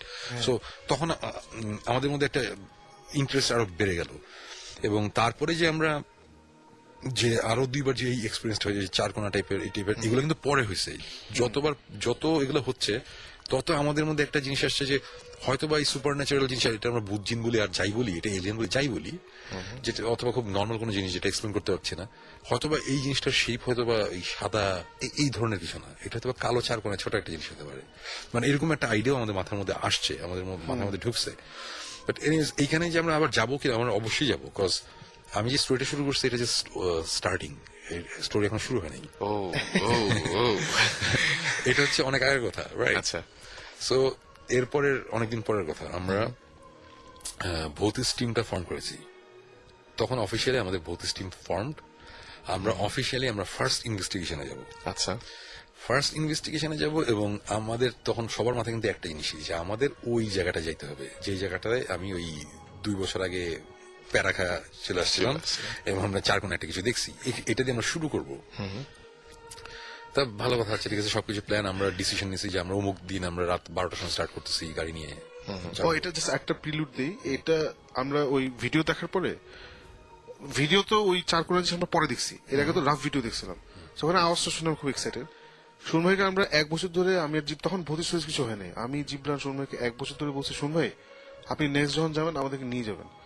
সুনভাই এভরি টাইম ক্যাটাগরি উপরে, তখনও কোনো টিম টুম ছিল না, সুনভাই বলছে তোমাদেরকে আমি ওখানে জীবনে নিয়ে যাবো না। আচ্ছা, মানে হি স্ট্রেট সেট, তোমাদেরকে ওখানে আমি জীবনে নিয়ে যাবো না, আমি একা একবার যাবো, গিয়ে আমি যদি ঠিকঠাক মতো ওখান থেকে আসি তাহলে তোমাদেরকে নিয়ে যাবো। হ্যাঁ না, কজ এর আগে তো আনঅফিসিয়ালি তো এই সব ঘোরাঘুরি গুলো তো 6-7 বছর ধরে করতেছি। হ্যাঁ, কখনো এরকম ফিলিং হয় নাই। ওইখানে গিয়ে যেটা হয়েছিল, সিরিয়াসলি ভয় পেয়েছি এবং মনে হয়েছে কি যে খুব বাজে, খুব মানে ইভিল টাইপের একটা কিছু আছে এখানে, মানে যেটা আমাদের ভয়ঙ্কর ক্ষতি করতে পারে। এটা নর্মাল ভূত জিন টাইপের ব্যাপার না, মানে এটা অনেক খারাপ একটা কিছু। এরকম ফিলিং আমার জীবনে হয় নাই। সো আমি যখন সে কোন একটা জায়গায় ইন্টারেস্টিং একটা জায়গা, কেউ আমার সাথে যেতে যেতেছে ওই শ্মশান ঘাটে নাকি হয়, আচ্ছা ঠিক আছে চলো যাই, আচ্ছা ওইটা কোনো ব্যাপার না। কিন্তু ওখানে আমার মনে হয়েছে কি যে আমি যাকে নিয়ে যাব ওর হয়তো বা ভয়ঙ্কর একটা ক্ষতি হতে পারে এবং ওইটার দায় দায়িত্ব ভার কিন্তু আমার বহন করতে হবে সারা জীবন, rest of my life আমার এইটা মাথায় থাকবে। সো আমি সবসময় সবাইকে বলছি যে সব জায়গায় নিয়ে যেতে রাজি আছি, কিন্তু আমি এই জায়গায় আমি কাউকে নিয়ে যেতে রাজি নেই, এরকম বলছিলাম আর কি। এনিওয়েজ, তারপরে আলটিমেটলি ঘুরে ফিরে যখন আমরা ভূতিস টিম এবং তখন মোটামুটি কনফিডেন্ট এবং আমাদের কিছু ইকুইপমেন্টও হয়েছে রয়েছে, আচ্ছা ঠিক আছে, তখন আমরা ডিসিশন নিয়েছি আমাদের ফার্স্ট এপিসোড, ফার্স্ট ইনভেস্টিগেশন এটা হবে। হ্যাঁ, অফিসিয়াল ইনভেস্টিগেশন। সো আমরা একটা দিন তারিখ ঠিক করছি যে অমুক দিন আমরা স্টার্ট করবো, রাত্রেবেলা স্টার্ট করবো, এই টাইপের কিছু। ফাইন, সবকিছু ঠিকঠাক। যেদিন যাব সেদিন হঠাৎ করে আঙ্কেল মানে জিবরানের আব্বা সাকিবকে কল দিল, মানে সাকিবের আমার বাসায় আসার কথা, জিবরানের আমার বাসায় আসার কথা। কল দিয়ে বললো যে এরকম, বাবা তোমরা কোথায়, তোমরা একটু আসো আমার বাসায় আসো, একটু কথা আছে। তো সাকিব তখন আমার কল দিয়ে বললো এরকম যাইতে বলছে। তো আমি আর সাকিব তখন শিওর যে জিবরানকে যাইতে দেওয়া হবে না, হয়তো কোনো কাজ করছে, তো ওইটাই হয়তো বা আঙ্কেল বলবে যে তোমরা যাও, এরকম একটা জিনিস আমরা চিন্তা করছি। যাওয়ার পরে আঙ্কেলের সাথে কথা হচ্ছে, তা জিবরান আগেই বলতেছিল যে ওদের বাসায় নাকি উল্টাপাল্টা জিনিসপত্র হয়, একটা সমস্যা আছে আর কি। আমি ওদের বাসায় গেছি, গিয়ে আমি বসছি সোফার মধ্যে, আমার অপোজিট হচ্ছে আঙ্কেল বসা, ডান দিকে বোধহয় জিবরান বসা, আর বাম দিকের কোন একটা সোফার মধ্যে সাকিব থেকে বসা, মানে আমরা অনেকেই ওখানে বসা আর কি। বৈশাখ এইসব নিয়ে কথাবার্তা শুরু হয়েছে। তো তখন বলতেছে যে না, আমি ছিলাম আপনার পাশে। আচ্ছা, তুমি ছিলে, মানে আপনি ছিলেন আমার বাম পাশে। হ্যাঁ, অরিজিনাল তুমি ছিলে আমার ডানে। হ্যাঁ, আমি আপনার ডানে ছিলাম অরিজিনাল। হ্যাঁ, রাইট। সো এরকম একটা সাকিব আমার ডানে ছিল। সো এরকম আমাদের বসার ব্যাপার স্যাপার ছিল। আমরা কথা বলতে বলতে তখন আন্টি আসলো, জিবরানের আম্মা আসলো। আন্টি আসলো, আসা বললো যে দেখো এই আমি অ্যাকচুয়ালি তোমাদের ডাকেছি, তোমাদের সাথে একটু কথা আছে। বললাম যে কি? তখন বললো যে দেখো আমি একটা স্বপ্ন দেখছি গতকালকে, বাট স্বপ্নটাকে আমি বলতে পারবো না, এটা আমার বলা মানা, বাট তোমরা মোস্ট প্রবাবলি খুব খারাপ একটা জায়গায় যাচ্ছ, কোন একটা জায়গায় তোমরা যাচ্ছ, উনি জানেন এবং এই জায়গাটা অনেক খারাপ, তোমরা ওখানে যাও না। ফার্স্ট উনায় কিছু বলা হয়, আর তখন তো আমার ইউজুয়ালি আমার প্যারেন্টসকে আমি কিছু বলি না, মানে এই জায়গায় যে কোথায় যাচ্ছেন বা যাবেন এই ব্যাপারে আলোচনাই হয় না বাসায়। কোনো জানিও না যে আমি জানছি শুনবার সাথে টাউনে বেড়ে যাচ্ছে, আমি সাকিব শুনবে। ওকে, সো এরকম একটা ব্যাপার, এবং এটা শোনার সাথে সাথে ঠাং করে মানে কি ব্যাপার, হ্যাঁ আন্টি কেন এটা বলছে, আমরা জীবনে থেকে গেলাম, জীবন আমি কিছু বলি নাই। আমার তখন ম্যাচ খারাপ, কথা শোনাবে জিবরান তোর সাইজ মানে এই অবস্থা। তখন হচ্ছে এইগুলা চলতেছে আর কি। তখন তারপর উনি আরেকটা কথা বললো যে আমাকে আরো এই কথা বলা হয়েছে যে তোমরা ওইখানে যাও না, তোমরা একটা স্পেসিফিক একটা জায়গার কথা বলো, জায়গার নাম আমি বলবো না। হ্যাঁ, এটা হচ্ছে ঢাকা থেকে কক্সবাজার যাওয়ার পথে একটা জায়গা। আচ্ছা, ওই জায়গায় একটা পীর আছে, ওর সাথে গিয়ে দেখা করো, ওর সাথে দেখা করো, দরকার মানে ওইখানে তোমাদের যাইতে হবে, তোমাদের দেখা করতে হবে। তো তখন আমি আবার এই পীর নিয়ে আমি অত সিরিয়াস না আর কি, মানে আমি অতটা বড় বিলিভার না আর কি সব ব্যাপারে। আচ্ছা, সো তখন আমি সাকিব আলাদা বলতেছি যে দেখো সাকিব এইসব জায়গায় যাওয়ার দোকান, আমরা যেখানে যাওয়ার কথা ওখানে যাই। তখন সাকিব বলছে যে না শুনুন আপনি পুরো ব্যাপারটা চিন্তা করে দেখেন, যে আমাদের একটা জায়গায় যাওয়ার কথা, আন্টি স্বপ্ন দেখছে ওখানে যাতে না যাই এবং আরেকটা জায়গায় যাইতে বলছে। সো এইটা আপনি কতখানি বিলিভ করেন না করেন ওইটা ব্যাপার না, ব্যাপার হচ্ছে স্টোরিটা খুব ইন্টারেস্টিং হয়ে গেছে, খুবই একটা ইন্টারেস্টিং স্টোরি হয়েছে। সো এই স্টোরিটা কন্টিনিউ করার জন্য হলো আমাদের যাওয়া উচিত। তখন আমরা বললাম যে আচ্ছা ঠিক আছে ফাইন।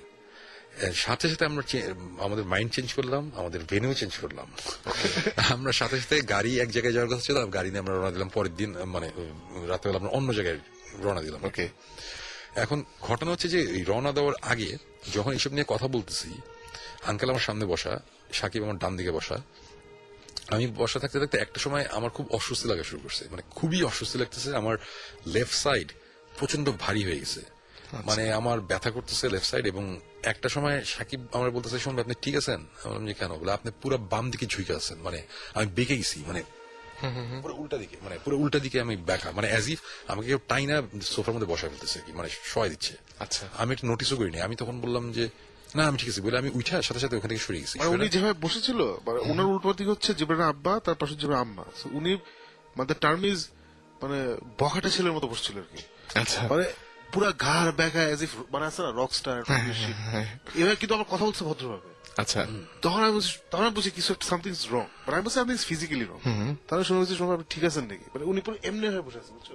আচ্ছা আচ্ছা, বুঝতে পারছি। একটা মানে কেউ রেডিওতে দেখতে পাচ্ছে না, মানে বাম ঠিক দিক মানে মানে বাম কাঁধ একদম নিচে, ডান কাঁধটা ডান মানে কাঁধের জায়গায়। জাস্ট ডান দিকে মানে ব্যাকা হয়ে। মানে বাম দিকে বসা অবস্থায় নিচ থেকে কিছু তুলতে গেলে যেমন হয়, Exactly, নিচ থেকে exactly, কিছু তুলতে হ্যাঁ। গেলে যেরকম হয়। এবং আমিও অতটা আমি অস্বস্তি লাগছিল, বাট আমি বুঝি নাই যে আমি বেঁকে গেছি। পশ্চার যেভাবে চেঞ্জ হচ্ছে উনি বুঝে নেই। আচ্ছা।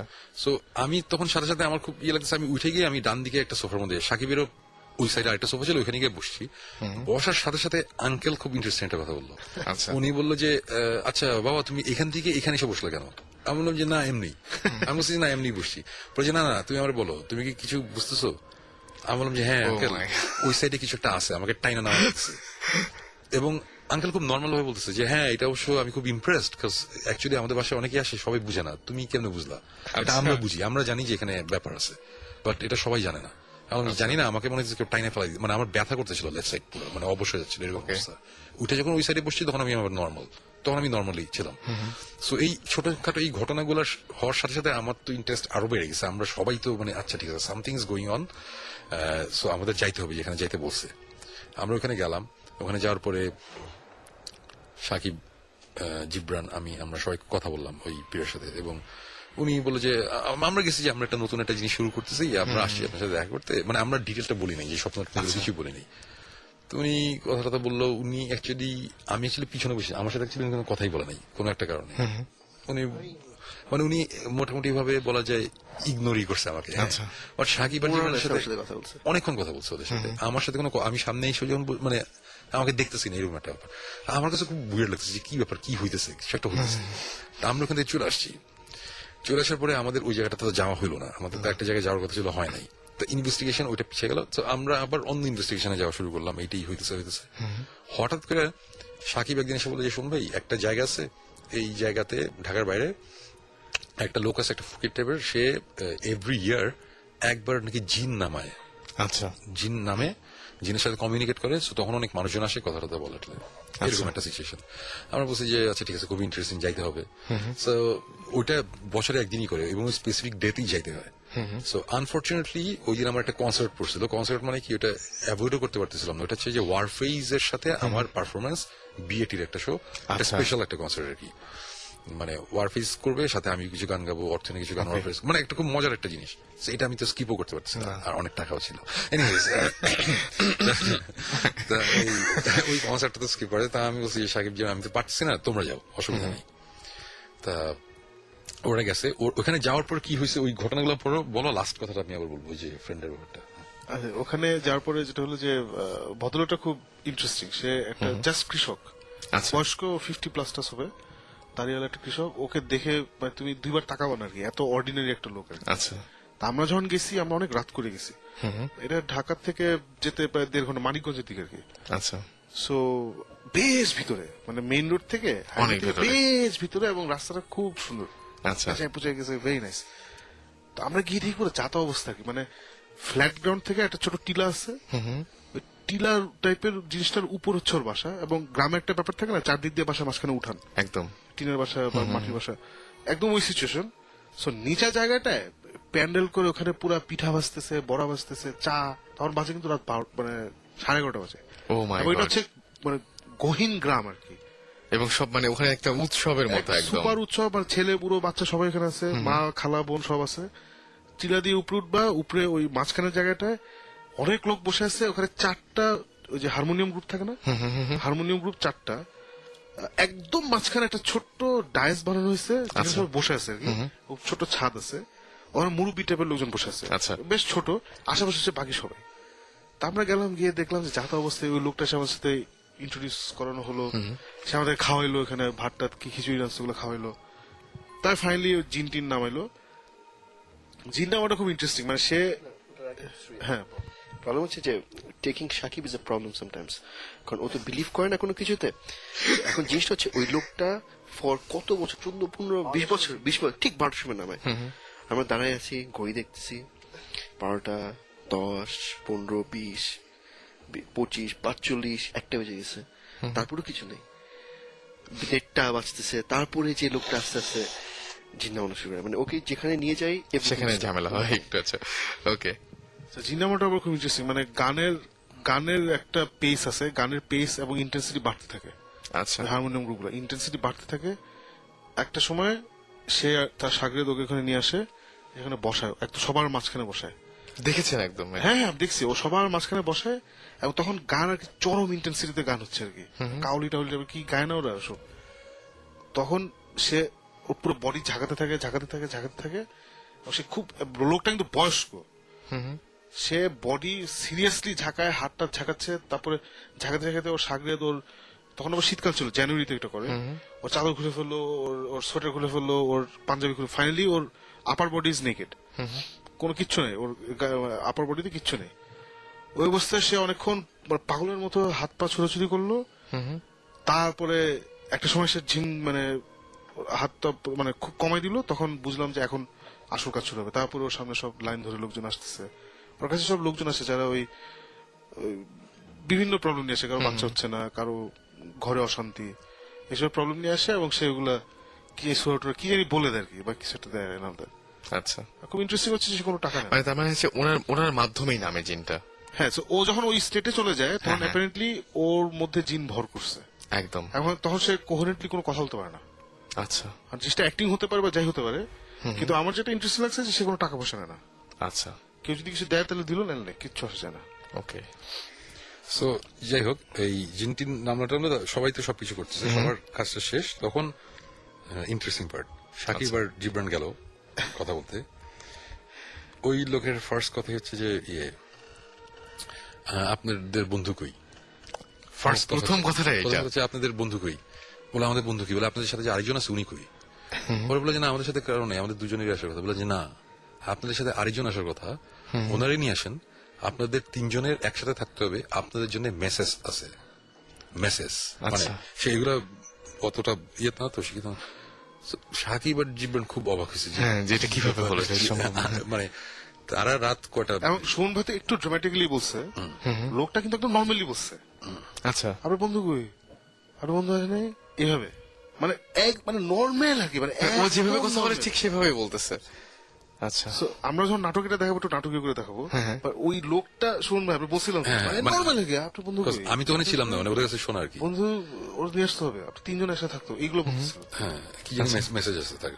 সো এইটা শোনার পরে ওরা সাকিবরা তেমন কোনো ইয়ে দেখেনি, আচ্ছা কিছু নর্মাল আছে, ঠিক আছে, কথা বলে চলে আসছে, বাট রাত 3:30টার দিকে হতে না, সাকিব জিবরান আমার বাসায় ঢুকে হুড়মুড় কেটেছে, সুমন ভাই এমন কি ঘটনা আছে, বললাম যে কি হয়েছে, কই এরকম এরকম বলতেছে।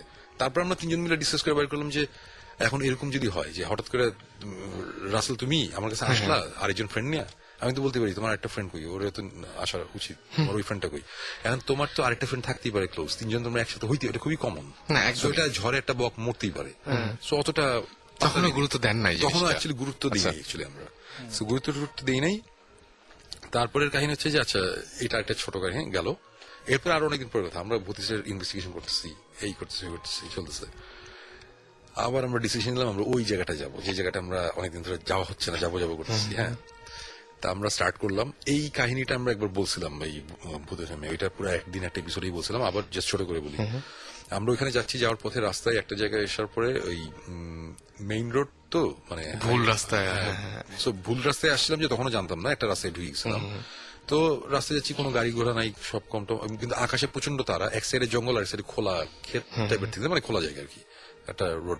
তো ওখানে আমরা গাড়ি থামাইলাম, কজ আমি ছবি তুলবো, আকাশে এত তারা, আমি তো ওই যে ক্যামেরা নিয়ে ঘুরি, সো ওই যে স্লো শাটার স্পিডে কিছু ছবি ছবি দিব, তুলে, তারা ট্রেল টেল এবং চলাফেরা বোঝা যায় তারা সরে যায় একটু। ট্রাইপড টাইপড বসার সব সেট করছি, সেট করে ছবি টবি তুলতেছি জঙ্গল থেকে। আর জিব্রান তখন কেমন উসফুস করতেছে, জিব্রান হাতে ক্যামেরা অন করা। সে বলতেছে শোন ভাই চলো এখান থেকে যাই, এখানে এই জায়গাটা ভালো না, এই জায়গাটা কেমন লাগতেছে। আর আমাদের মধ্যে জিব্রান হচ্ছে রেডার বলে আর কি, একদম। ও সবসময় ফার্স্টে টের পায়, তারপরে আমি টের পাই, আর সাকিব টের পায় না। So আমরা তিনজন হচ্ছে তিন রকম আর কি। So, মানে ভালোই ব্যালেন্স। তো এরকম একটা সিচুয়েশন। তা আমার স্টোরি হচ্ছে, তা হঠাৎ করে ইয়ে বলতেছে, ওই আমরা বললাম ছবি টবি তুলছি। তা আমরা তখন মানে আমরা ব্যাক করবো আর কি। সো হঠাৎ করে শিয়াল ডাকতেছে জঙ্গলের ভিতরে। শিয়াল ডাকা শুরু করছে। আচ্ছা শিয়াল ডাকতেই পারে, একটা শিয়াল, দুইটা শিয়াল। একটা সময় এইটা এত বেড়ে গেছে, মানে ওইটা খুব ভয়ঙ্কর রকম একটা ব্যাপার ছিল। মানে মনে হচ্ছিল যে 15-20টা শিয়াল একসাথে ডাকতেছে, মানে ঝগড়া হইতেছে, কোলাহল টাইপের, মানে শিয়ালদের মধ্যে একটা কিছু হইতেছে আর কি। মানে খুবই অদ্ভুত, মানে এরকম আমরা কখনো শুনি নাই। আর গ্রামে আমি ছোটবেলা থেকে যাই, রেগুলার গ্রামে আমি কখনো এরকম দেখিনি, মানে শুনি নাই। এটা হয়তো বা খুবই কমন গ্রামে, বাট তারপর আমি আগে কখনো শুনিনি। আমাদের সবারই একটু অসুস্থ লাগতেছে। তো যখন এরকম একটা জিনিসপত্র হচ্ছে, তখন আমরা বললাম যে আমরা ভিতরে যাই। আমরা ভিতরে বেশিক্ষণ যাই না, আমরা 2-1 স্টেপ যাওয়ার পরে একটু ঠেকা, তারপরে আমরা শিয়াল ডাকা বন্ধ হয়ে গেল। আমরা ব্যাক করে আমরা গাড়িতে উঠলাম। গাড়িতে উঠে গাড়ি স্টার্ট দিছি, গাড়ি স্টার্ট নেয় না। তো গাড়ি স্টার্ট নিতেছে না। আচ্ছা ঠিক আছে, গাড়ি স্টার্ট নিতেছে না, কোনো আমার মেজাজও খারাপ লাগছে। আমি ওই যে আমাদের প্রাডো ওইটা সবসময় টিপটপ থাকে, মানে এটা এরকম হয় না। তো স্টার্ট নিতেছে না। এরকম সময় ওই যে গাড়ির ওই হুডমুড করে, আমি ওইগুলো তেমন কিছু গাড়ি বুঝি না। তো জিব্রান সাকিব কি জানি করতেছে ওরা। আমার সাথে আরেকটা ছেলে আছে যার হাতে একটা ক্যামেরাম্যান আর কি। আমরা শুটিং এ যাবো, পরের দিন আমরা ইনভেস্টিগেশনে যাবো। তা আমরা প্রথম ইউনিট হচ্ছে আমরা 4 জন, মানে আমরা 3 জন প্লাস একজন ক্যামেরাম্যান উইথ ক্যামেরা। আমরা চলে যাচ্ছি একদিন আগে, পরের দিন বাকি ইউনিট আসবে, আমরা ইনভেস্টিগেশন করবো। ওই যে ইকুইপমেন্ট সবকিছু নিয়ে গেছি ইনভেস্টিগেশনের জন্য। তো গাড়ি এরকম একটা সিচুয়েশন, আমরা 4 জন আছি গাড়িতে। আমরা তারপর নামার পরে গাড়িটা হইতেছে। হঠাৎ করে সাকিব আমার বলে কি, শুনবে একটা জিনিস নোটিস করছেন? আমি বললাম যে কি? বলে যে এই রাস্তার মধ্যে কোনো গাড়ি নাই। আমি বললাম যে মানে কি? বলে যে এই রাস্তার মধ্যে কোনোই গাড়ি নাই। আমি লাস্ট এই 15 মিনিট ধরে নোটিস করতেছি এই রাস্তা দিয়ে কোনো গাড়ি ক্রস করে নাই।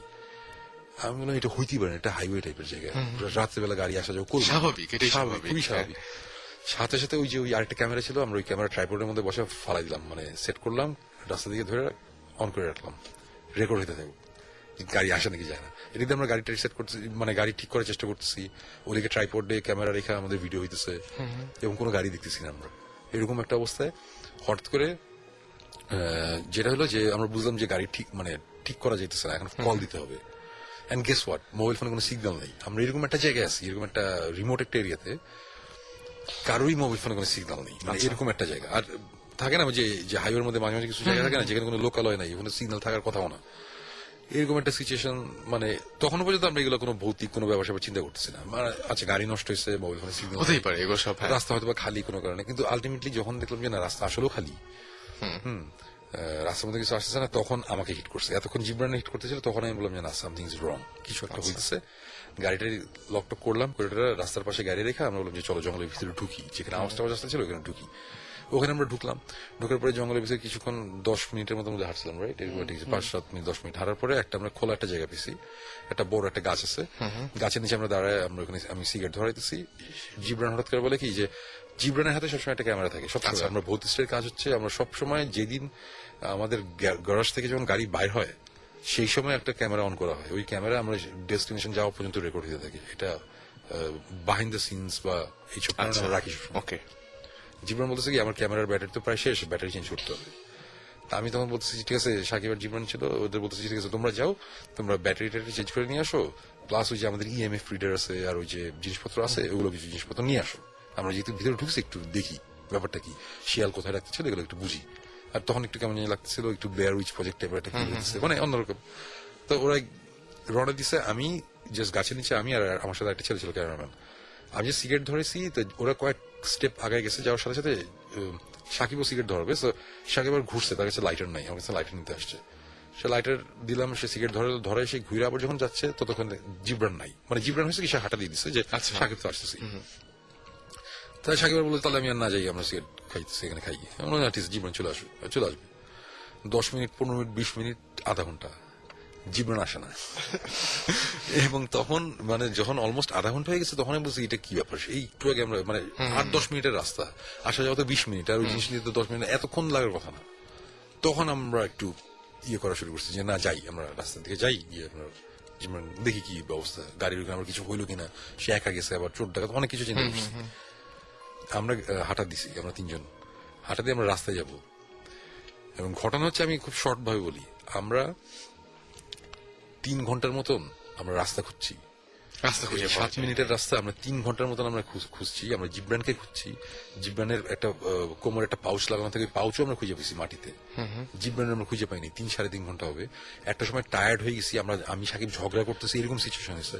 আমরা আওয়াজ পেতেছি, কেউ দৌড়াই যাচ্ছে, তাকাই দেখি ওখানে কেউ নাই, উইয়ার্ড সব সিচুয়েশন হয়েছে। শেষে আমরা টায়ার্ড হয়ে ততক্ষণে আমাদের কাছে যে ক্যামেরা ছিল ওটাতে ইনফ্রারেড লাইট নেই, ওটার মধ্যে হচ্ছে সানগান লাগানো, ওইটার ব্যাটারিও শেষ, ক্যামেরার ব্যাটারি শেষ। এরকম একটা অবস্থা, আমরা বন্ধ করে দিয়ে আমরা তখন বসে পড়ছি যে ওই যে গাছটা আমরা পেছি মাঝখানে, গাছের এখানে বসে, যে যতক্ষণ ধরে আলো না হবে, মোবাইল ফোনের সিগন্যাল নাই, আমরা জিপিএস দিয়ে কিছু বাইর করতে পারি, মানে খুব উইয়ার্ড জিনিসপত্র হইতেছে আর কি তখন। শেষে আমরা হাল ছেড়ে দিছি। তারপরে যেটা হচ্ছে সকালের দিকে হঠাৎ করে আমার ফোনে একের পর এক এসএমএস আসা শুরু করছে। তাকাই দেখি যে অ্যাজ ইফ সিগন্যালটা আসছে মাত্র, এরকম একটা সিচুয়েশন। এবং যাবতীয় মিসড কল অ্যালার্ট, জিব্রানের টেক্সট, এর টেক্সট, ওর টেক্সট, ফ্যানদের টেক্সট, মানে দুনিয়ার টেক্সট, মানে যা হয় আর কি আসা শুরু করছে। তখন বলো আর সিগন্যাল আছে, সাথে সাথে ঘুম থেকে এলাম যে সবাই চলো, সিগন্যাল পাওয়া গেছে। আমরা তখন জিব্রানের কল দেওয়া শুরু করলাম, দেখলাম জিব্রানের ফোনের রিং বাজতেছে। কি অবস্থা তখন, জিব্রান আমরা পাইতেছি না, আমরা প্যানিক, মানে খুব বাজে অবস্থা। আর আমার তো চিন্তা হচ্ছে যে আমি এর নিয়ে আসছি, রেসপন্সিবিলিটি না আমার, মানে সেটাই, মানে প্রচন্ড প্যানিক করতেছিলাম। তারপরে আমাদের বোধ হয় সাকিব কতক্ষণ লাগছে, 10 মিনিটও লাগে নাই বোধ হয়, না ভেরি কুইক। আমরা মানে 3-4 মিনিট হতে পারে। যে ফোনের রিং শুনলাম, রিং শুনে দূরে দূরে পেয়ে গেছি। এবং ফোনের রিং বাজতেছে, জিব্রানের ফোনের রাতে ছিল না, এখন সবকিছু আছে, সব আছে। এবং আমরা জিব্রানকে পাইছি, জিব্রানকে যখন আমরা পাইছি, জিব্রান মানে মাটিতে পড়ে আছে, সে বমি করছে, তার গায়ের মধ্যে বমি, তার জ্বর, এবং মানে ভেরি সিমিলার সিচুয়েশন টু ওই যে আমরা যে বাসার থেকে হোটেলে গেছিলাম, হোটেলে আমার একজনের বমি জ্বর, ভেরি সেম একদম। হ্যাঁ, আচ্ছা, এবং জিব্রানের ফার্স্ট কথা হচ্ছে যে এই ক্যামেরা আছে নাকি, আমরা হ্যাঁ ক্যামেরা পুরো ছিল মাটিতে, হ্যাঁ ওর কাছে যে ক্যামেরাটা ছিল, বলে যে ক্যামেরাটা চেক করতে হবে, আমি কি জানি দেখছি। আমরা যে ঠিক আছে, কোনো অসুবিধা নেই, চলো ক্যামেরা পরে বুঝবো, আগে চলো। ওর তখন শরীর খারাপ, আমরা কোনো মতে ওরে উঠাই নিয়ে আমরা 4 জন আমরা আবার গাড়ির ওখানে গেলাম। তখন জাস্ট সকালের আলোটা ফুটছে আর কি, ফজরের টাইমের একটু পরের কথা আর কি। আমরা গাড়ির ওখানে গেলাম, গাড়ির ওখানে গিয়ে জিব্রানের গাড়ি দরজা খুলে জিব্রানের বসায় পানি টানি খাওয়াইলাম টাইলাম, আমাদের ওই যে এনার্জি বিস্কিট টিস্কিট নিয়ে যে মানে ওরে তখন আমরা ইয়ে করছি, জ্বর আমরা বুঝতেছি, প্যারাসিটামল দিলাম, খাক, এই টাইপের একটা অবস্থা। আর আমি তখন ওই আমার ইয়েতে কল দিব, আমার অফিসে কল দিব একজনের, যে আমাদের গাড়ি এরকম একটা অবস্থা আছে যাতে এই রুটে আবার গাড়ি আসে, মানে আমাদের উদ্ধার করে যাতে, মানে এরকম একটা অবস্থার মধ্যে পড়ছি আর কি আমরা। সাকিব হঠাৎ করে বলে কি, যশোম ভাই আপনি গাড়িটা স্টার্ট দিয়ে দেখেন। আচ্ছা, আমি গাড়ি স্টার্ট দিয়েছি, একবারে গাড়ি স্টার্ট হয়েছে। That was very interesting. আসলে সাথে সাথে আমরা গাড়ি ঘুরে, আমাদের কিন্তু ওই জায়গায় যাওয়া হয় নাই, আমরা গাড়ি ঘুরাইছি, এইবারও যাওয়া হয় নাই। গাড়ি ঘুরে আমরা কাছাকাছি একটা ক্লিনিকে গিয়ে আগে জিব্রান রে দেখাইছি, এবার হাত পা ছিল কাটছিল, ওইসব ব্যান্ডেজ ট্যান্ডেজ করে দিচ্ছে, ওর ওষুধ তো আগে খাওয়াই দিয়েছিলাম যে এক জ্বরটা, তারপরে আমরা ঢাকায় ব্যাক করি। আমাদের ওই জায়গায় যাওয়া হয় না, এবং ওই জায়গায় যাওয়া হয় না দেখা আমি তখন বলি যে আচ্ছা ঠিক আছে, ওই যে একটা ফকির বলছিল না যে যাইতে, চলো যাই দেখি ব্যাপারটা কি, ওই যে মেসেজ দিবে, Right. তখন আমার এটা হিট করছে। এতদিন আমি এটা পাত্তাই দিইনি, আমরা কেউ অ্যাকচুয়ালি পাত্তা দিইনি। এন্ড গেস হোয়াট, আমরা ওখানে গেছিলাম 3 জন। যাওয়ার পর ওই লোক ফার্স্টে আমাদের বলে যে, মানে ঝাড়ি মারছে আর কি আমার, নর্মালি ঝাড়ি মারছে যে এত দেরি করে আসছেন কেন। বললাম যে কেন, কি হয়েছে, বলে আপনাদের কবে আসতে বলছি, আপনারা এত দেরি করছেন কেন। মানে সে এখন একটু বিরক্ত, একটু রাগ, মানে কিন্তু আবার ও কাছে খুব অমায়িক টাইপের আর কি, মানে সে আবার আমাদের সাথে যে ওইভাবে যে ছাড়ি ওঠাও না, মানে সে আবার ভয়ও পাইতেছে আমাদের সাথে এইভাবে কথা বলতে, বাট মানে সে বুঝতেছে, মানে তার বলতে হবে বলতেছে। বলে যে এত দেরি করছেন কেন, আপনাদের তো দেরি হয়ে গেছে। বলে যে কেন, বলে যে আপনাদের, তার কথা হচ্ছে যে আপনাদের, আমাদের মেসেজটা হচ্ছে আমাদের একটা জায়গায় যাওয়ার কথা, এখানে যাতে আমরা না যাই। আচ্ছা, এবং আমি তখন বললাম যে আমরা তো যাই নাই।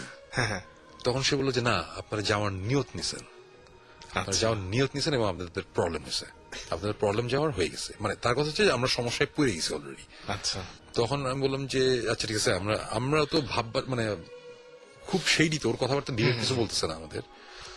আমি বলতেছি আচ্ছা ঠিক আছে বুঝলাম আমাদের প্রবলেম হয়েছে, আমাদের একটা জায়গায় যাওয়ার কথা, ধরে নিলাম যে আমরা গেছি বা যাওয়ার নিয়ত নিয়েছি, প্রবলেম হয়ে গেছে। এখন এই প্রবলেম সলভ করার উপায় কি? প্রবলেমটা হচ্ছে তখন হচ্ছে জিব্রান 2 দিন পর অসুস্থ হয়ে গেছে। আমাদের কাছে খুব জিনিসটা খুব ইয়ে লাগছে যে কি ব্যাপার। তখন বললো যে এটার কোনো সলিউশন নাই, এটা আপনারা প্রবলেম ওইখানে আপনারা যায়নি না। আমি বললাম যে একটা জায়গায় যাওয়া নিয়ে যদি প্রবলেম হয়ে থাকে আর আপনি যদি বলেন এটা কোনো সলিউশন নাই, তাহলে আমরা অবশ্যই যাবো। আমরা যাবো না কেন? সাকিব তো চিল্লাচিল্লি শুরু করেছে, যাবো না মানে কি, ফাইজলামি নাকি, আমরা যাবো। তখন সে আমাদের কিছু ওয়ে বললো যে কি বলে যে আপনারা ইয়ে করেন, কাঁচা দুধ কি যিনি একটা পয়লা ছিটাইতে হবে কি কি ওসব করে দিবে, যে সে যাবে না, বাট সে তিনি নিজেও যাবেন না, মানে সে যাবে না, সে যাবে না, বাট এই একটা রিচুয়াল টাইপের একটা জিনিস করতে হবে, তাহলে হয়তোবা আমাদের ঘাট থেকে প্রবলেমটা নামবে। আচ্ছা, হ্যাঁ, এবং বলছে যে মানে সে ডিসকারেজ করতেছে, কিন্তু যদি আমরা যাই তাহলে আমাদের এই হয়ে যেতে হবে, এরকম একটা জিনিসপত্র বলছে। আমরা তখন শুনছি এইসব ঘটনা চলতেছে। আমরা তখন চলে আসছি, চলে আসার পরে আমাদের কাছে একটা চিঠি আসছে। হ্যাঁ, আমাদের কাছে একটা চিঠি আসছে। সব বলে দিচ্ছেন। আমরা একটা ব্রেক নিই, কি বলে? আমরা আমার মনে হয় একটা ছোট ব্রেক নেওয়া যেতে আচ্ছা, পারে। আমার মনে হয় আমাদের একটু ডিসকাস করার ব্যাপার আছে। আমরা এটা বলবো নাকি চিঠির ব্যাপারটা? এটা এখন বলেন না, আপনি অনেক বলছেন। অনেক বলছি। আচ্ছা, আমরা খুব সংক্ষেপে শেষ করবো, বাট আমরা এখন একটা ব্রেক নেই। ব্রেকের পরে এসে আমরা ছোট কিছু ঘটনা বলে আমরা বিদায় নেব। ওকে, ঠিক আছে। ওকে, তাহলে আমরা যেটা বলবো যে আপনাদের এসএমএস আমরা পাচ্ছি এখনো, এবং এসএমএস আমাদের দেখতে পাচ্ছি যে নাদিয়া এসএমএস করেছেন সিলেট থেকে, আমাদের এসএমএস করেছেন বিশ্বদীপ, আমাদের এসএমএস করেছেন আমাদের এসএমএস করেছেন শাখাওয়াত, এছাড়াও ডক্টর জ্যাকিল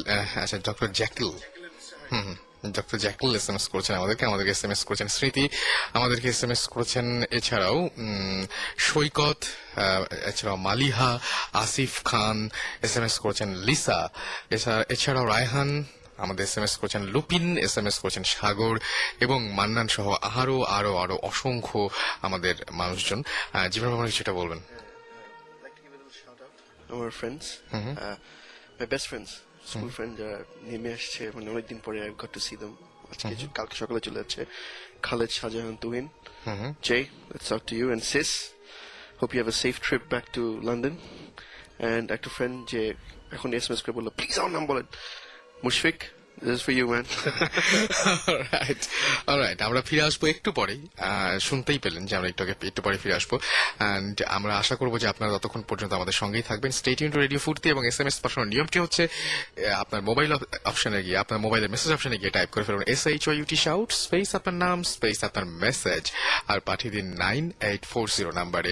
ফিরে আসবো একটু পরে। আর যারা ইমেল করতে চান তারা ভূত FM BHOOTFM@radio ফুর্তি RADIOFOORTI ফুর্তি.FM।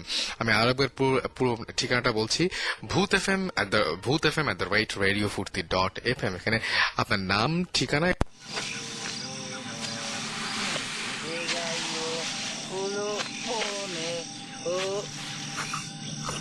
¿Qué? ¿Qué, güey? ভূত FM।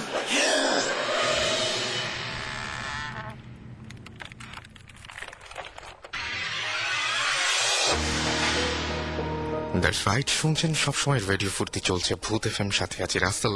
পাচ্ছি আপনাদের অসংখ্য এসএমএস, এবং এসএমএস এর জন্য আপনাদেরকে আরো একবার জানাচ্ছি ধন্যবাদ। যারা এখনো এসএমএস পাঠাতে পারছেন না বা এসএমএস পাঠাতে চাচ্ছেন তাদেরকে বলছি শাউট লিখে স্পেস দিয়ে আপনার নাম লিখে স্পেস দিয়ে আপনার মেসেজ লিখে পাঠিয়ে দিন 9840 নাম্বারে। আমাদের এসএমএস করেছেন প্রিয়তা, এবং আমাদের এটা তার ফার্স্ট এসএমএস তিনি সেন্ড করছেন আমাদেরকে।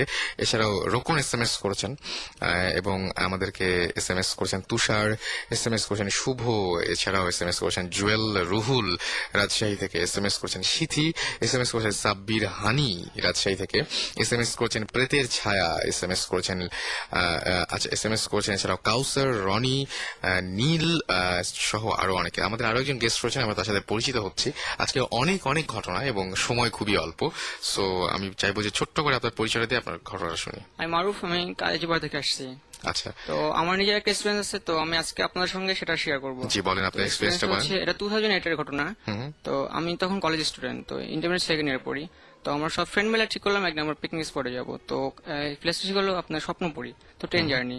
তো আমরা রীতিমতো ট্রেন জার্নিতে গেলাম এবং সেটা সফল করে চলে আসলাম। আসার পথে আমাদের নাটোর স্টেশনে ট্রেনটা স্টপেজ ছিল রাত 9টায়। তখন আমি চিন্তা করলাম যে আমি এত রাত্রে কি বাসায় কি করে যাবো, তো আমি খালা বাসে উঠি। তো আমি স্টেশনে এসে আছি, তখন রিক্সা খোঁজ করলাম, তখন রাত 9টা বাজে, তখন রিক্সা পাচ্ছিলাম না। তো আমি একটু আগে গেলাম, যে কোন ট্যাক্সি কিছু পাচ্ছিলাম না। তো নাটোর শহর মূলত রাত 10টা-11টা পর্যন্ত রিক্সা থাকার কথা, কিন্তু ওই দিন কোনো কিছু ছিল না। তো প্রথমে ঘটনা থেকে আমার কাছে কেমন ফিল করতেছিলাম আমি। তো যাই হোক, আমি আমাদের একটা লোকাল ট্রেন ছিল আমাদের নাটোর স্টেশন থেকে, আমাদের ইয়াসিন স্টেশনের দূরত্ব হচ্ছে আপনার ডিস্টেন্স 7 কিলো। তো আমি ওয়েট করতেছিলাম যে আমি ট্রেনের জন্য। তো জাস্ট ওয়েট করতে করতে ট্রেনটা ওই দিন লেট ছিল, তো রাত 12:30 ট্রেন এসে পৌঁছলো। তো আমি ট্রেনে উঠলাম, ওঠার পরে আমাদের স্টেশনে ওটা পৌঁছলো 12:35। তো একমাত্র আমি ব্যক্তি যে স্টেশনে একমাত্র আমি ছিলাম, জি জি, আর কেউ ছিল না ওর সঙ্গে। তো পোটারম্যান ট্রেনটা ছেড়ে দিল। তো আমাদের স্টেশন থেকে আমাদের বাই ডিস্টেন্স ছিল 0.7 কিলো, মানে 1 কিলো একটু কম। তো মূলত আমাদের ঢালু, মানে স্টেশন থেকে আমাদের ঢালু রাস্তা ছিল নিচে নামার জন্য। তো আমি ঢালু রাস্তায় যখন নামতে যাব, তখন জাস্ট চিকন একটা রাস্তা, দুই পাশ দিয়ে মানে রাস্তা আসে, দুই পাশ দিয়ে ওটা স্টেশনে উঠছে। তো আমি যখন নামতে যাচ্ছি, তখন দেখি ওখানে একটা খেজুর গাছ পড়ে আছে। তো আমি চিন্তা করলাম যে ঝড় নাই, বৃষ্টি নাই, তো খেজুর গাছটা মানে এক্স অ্যাঙ্গেলে পড়ে আছে, এক্স অ্যাক্সিস বরাবর। তো আসলে এটা কেন পড়ছে, তো কখন একটা কথা মনে হয়ে গেল যে ছোট আমু বলছিল, যদি কোনো কিছু দেখো যে এভাবে পড়ে আছে রাস্তার মধ্যে, তখন কোনো কিছু তোর 3টা পাড়ি মারবা, যদি ওটা উপরে উঠে যায় তাহলে ওটা ক্রস করবো, না হলে ক্রস করবো না। তো আমার সাহস হচ্ছিল না ওটা ক্রস করার জন্য। তো আমি ওদিকে নেমে আমি ডান পাশে রাস্তাতে নামছি। তো নামার পরে জাস্ট সামনে একটা ব্রিজ আছে, তো ব্রিজে ওখানে যখন গেছি, তখন দেখি সাদা কাপড় পরে একটা মেয়ে আমার থেকে বড় বড় একটা চোখে তাক আছে। আসলে ওই মুহূর্তে যে আমি কেমন লাগছিল, আমি নিজেকে পুরো কুল হয়ে গেছিলাম।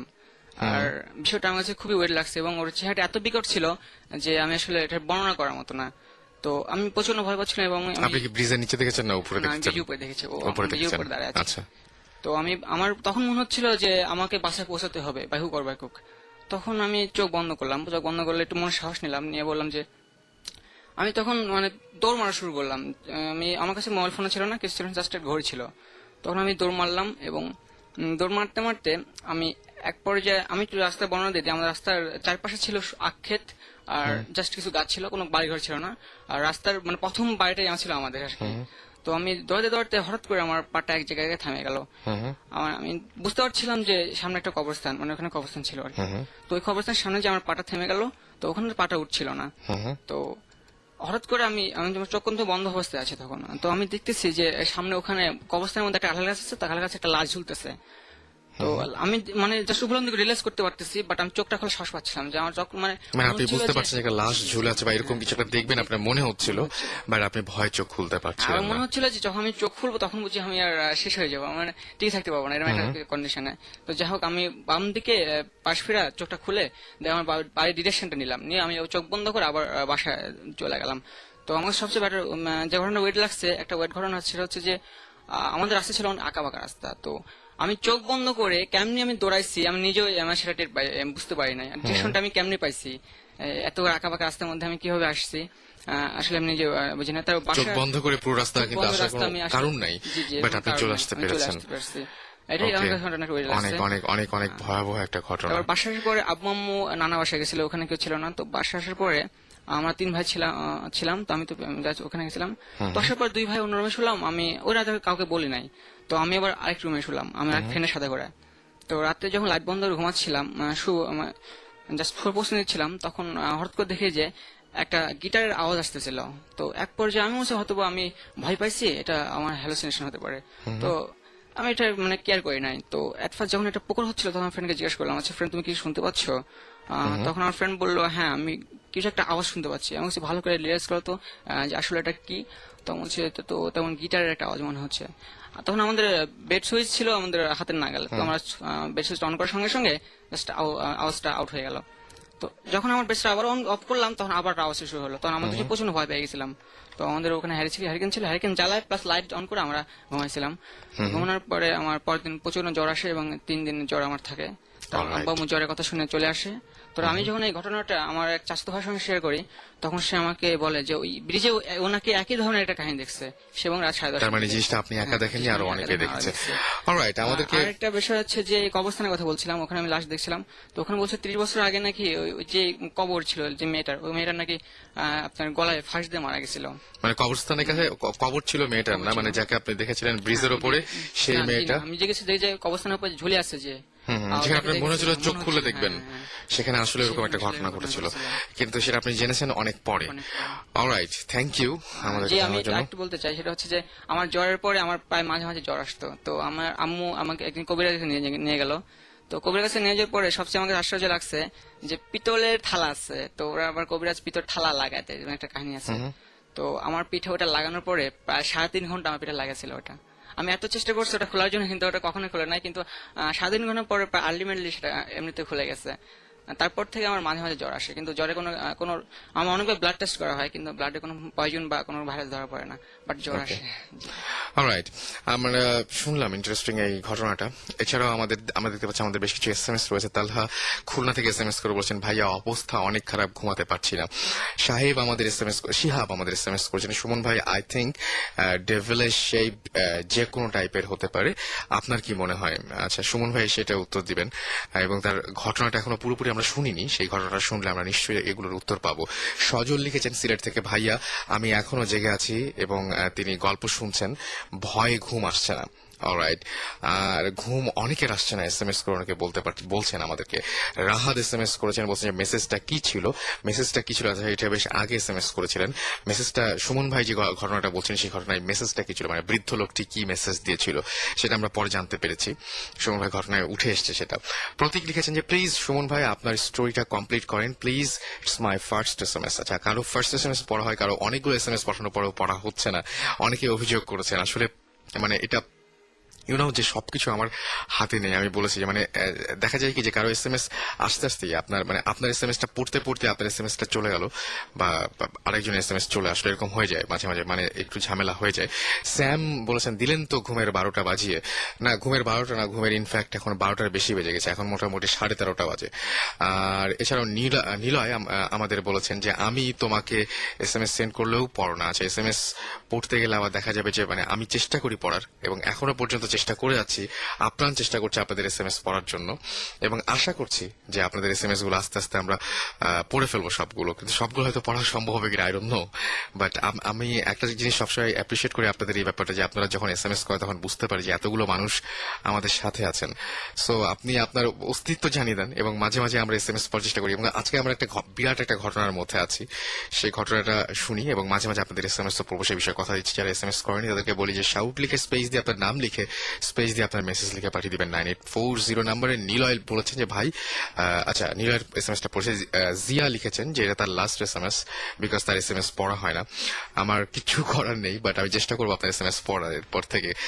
আর অনির্বাণ লিখেছেন, ভাইয়া আপনাদের প্রোগ্রামটা রীতিমতো একটা নেশার মতো, ও মাই গড।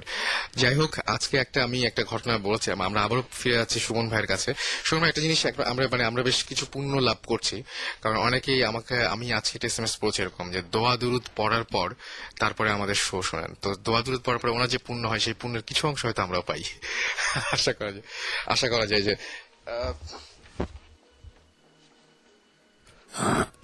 হ্যালো। ওকে, মাঝখানে আমরা অফ হয়ে গেছিলাম। সো যাই হোক, আমার মনে হয় যে কিছু কিছু পুণ্য তো মনে হয় আমরাও পাই। পাইলে তো ভালো, তাহলে আরো বেশি করে ভয় দেখাবো। হ্যাঁ, সেটাই। তো আমাদের আরেকটু নামগুলো বলে ফেলি, সবাই অপেক্ষা করছেন অধীর হয়ে। আমাদের জাহিদ লালমাটিয়া থেকে এসএমএস করেছেন, আসিফ খান খিলগাঁও থেকে এসএমএস করেছেন, এছাড়াও লাইবা এসএমএস করেছেন এবং আমাদেরকে এসএমএস করেছেন যে আচ্ছা তিনি বলছেন জীবন ভাই একটু আপনি, আরেকজন বলছেন জীবন একটু হাসবেন আপনি। ওকে, তোমার হাসি শুনতে ওদের অনেক ভালো লাগে। ওকে, এটা না, ওই যে সুইট দুষ্টু হাসিটা। আচ্ছা, আর আরেকজন বলেছেন, আচ্ছা লাইভে যেটা বলেছেন, জীবন ভাই বাকিটুকু না শুনলে কিন্তু ঘুম আসবে না। আচ্ছা, সুমন ভাই ঘটনাটা বলছিলেন ইনফ্যাক্ট। ঘটনা কি যাবো, বলবো না। আমরা এই মুহূর্তে রুমের মধ্যে বসে আমরা ছোট একটা সিরিয়াস মিটিং হয়েছে। মানে মেইন কথা হচ্ছে যে আমরা পুরো ঘটনাটা বলবো না আজকে। হ্যাঁ, আচ্ছা, মানে এখানে ডিসঅ্যাপয়েন্টেড হওয়ার কিছু নাই। সামনে ভৌতিক টিভি শোটা আসতেছে, ওইখানে পুরো ঘটনা দেখানো হবে, অবশ্যই দেখানো। এবং সবচেয়ে মজার ব্যাপার হবে তখন যে যারা এপিসোড গুলো দেখবেন, এবং এপিসোড গুলো দেখার পরে আমি যেটা বলবো যে আপনারা একদম অনেকগুলো কোয়েশ্চেন জমা করে রাখবেন, যে জিনিসগুলো নিয়ে অনেক কোয়েশ্চেন থাকবে, সেগুলো আমরা পরে আলোচনা করবো। অনেক কম স্টোরি বলি, কি কারণে বলি, যেমন সিলেট থেকে একজন যিনি আমাকে পার্সোনালি মেইল করেছেন, thank you very much. So, উনি যেমন যে বলেছেন যে উনি বাথরুমে গিয়ে দেখেছেন একটা লোক দাঁড়িয়ে আছে। এবং ওনাদের বাসায় অনেকেই দেখেন হ্যাঁ, সেটা। এরকম স্টোরি আসলে হয় কি, স্টোরি ম্যাক্সিমাম খুব সিমিলার হয়। সিমিলার হয়, তো আমরা যদি প্রতিদিন এসে স্টোরি বলি, এই স্টোরিটি বলবো। উনি যেটা লিখেছেন True. যে অমুক জায়গায় একটা বাথরুমে লোক দাঁড়িয়ে ছিল, তো অমুক জায়গায় ঘুমে স্বপ্ন দেখেছেন, উঠে দেখেছেন যে ভিজে গেছে পর্দা বা হোয়াট এভার, মানে এইসব আর কি। সো আমরা কম স্টোরি বলি because যখন আমরা এইসব শুনি, গিয়ে আমরা ইনভেস্টিগেট করে ওটার পিছিয়ে কিছু অন্য কোনো স্টোরি আছে নাকি, কেন ওইখানে ওই লোকটা দাঁড়িয়েছিল বা ওই প্রেজেন্সটা কেন বাথরুমে দাঁড়িয়ে ছিল, ওটা যদি আমরা বের করতে পারি তখন ওটা একটা স্টোরি হয়। একদম। আর ওটা যদি বের করতে না পারি, যে 99% কেসেসে ওটা বের করতে আমরা পারি না, উইচ ইজ ওয়াই আমরা খুব বেছে বেছে রেডিও ফুর্তিতে এসে ঘটনাগুলো ঘটনাগুলো জানাতে বলি। হয়, রাইট? Exactly. সো সুমন ভাই, তারপর যেটুকু বলা যায়, যতটুকু বলা যায় অতটুকু বলি। এই যেটা বলছিলাম যে আমাদের কাছে একটা চিঠি এসেছিল, চিঠিটা দেশের থেকে আসেনি, এটা ইউকে থেকে। সব বলে দিই। না সব বলিনি, সব বলিনি। তো চিঠির মধ্যে কিছু ইন্টারেস্টিং কিছু কথা বলা হয়েছে আচ্ছা, স্পেসিফিক এই বাসাটা নিয়ে, এবং আমাদের কোনো আইডিয়া নাই যে চিঠিটা পাঠিয়েছে সে কিভাবে জানে আমরা এই বাসাটা নিয়ে ইনভেস্টিগেশনে গিয়েছিলাম বা করছি। আমি যে গেছি আগে, তারপরে যে ভৌতিক টিম যে যাওয়ার চেষ্টা করে, এই প্রবলেমগুলো এগুলা কারো জানার কথা না, এটা খুবই কনফিডেন্সিয়াল একটা ব্যাপার ছিল। বাট সেই কারণে নাকি জানি না, হয়তোবা ইনফ্যাক্ট এই যে this is the first time Suman ভাই যে স্টোরিটা অন এয়ার বললেন, this is the first time আমি জিবরান ছাড়া এটা কেউ শুনতেছে।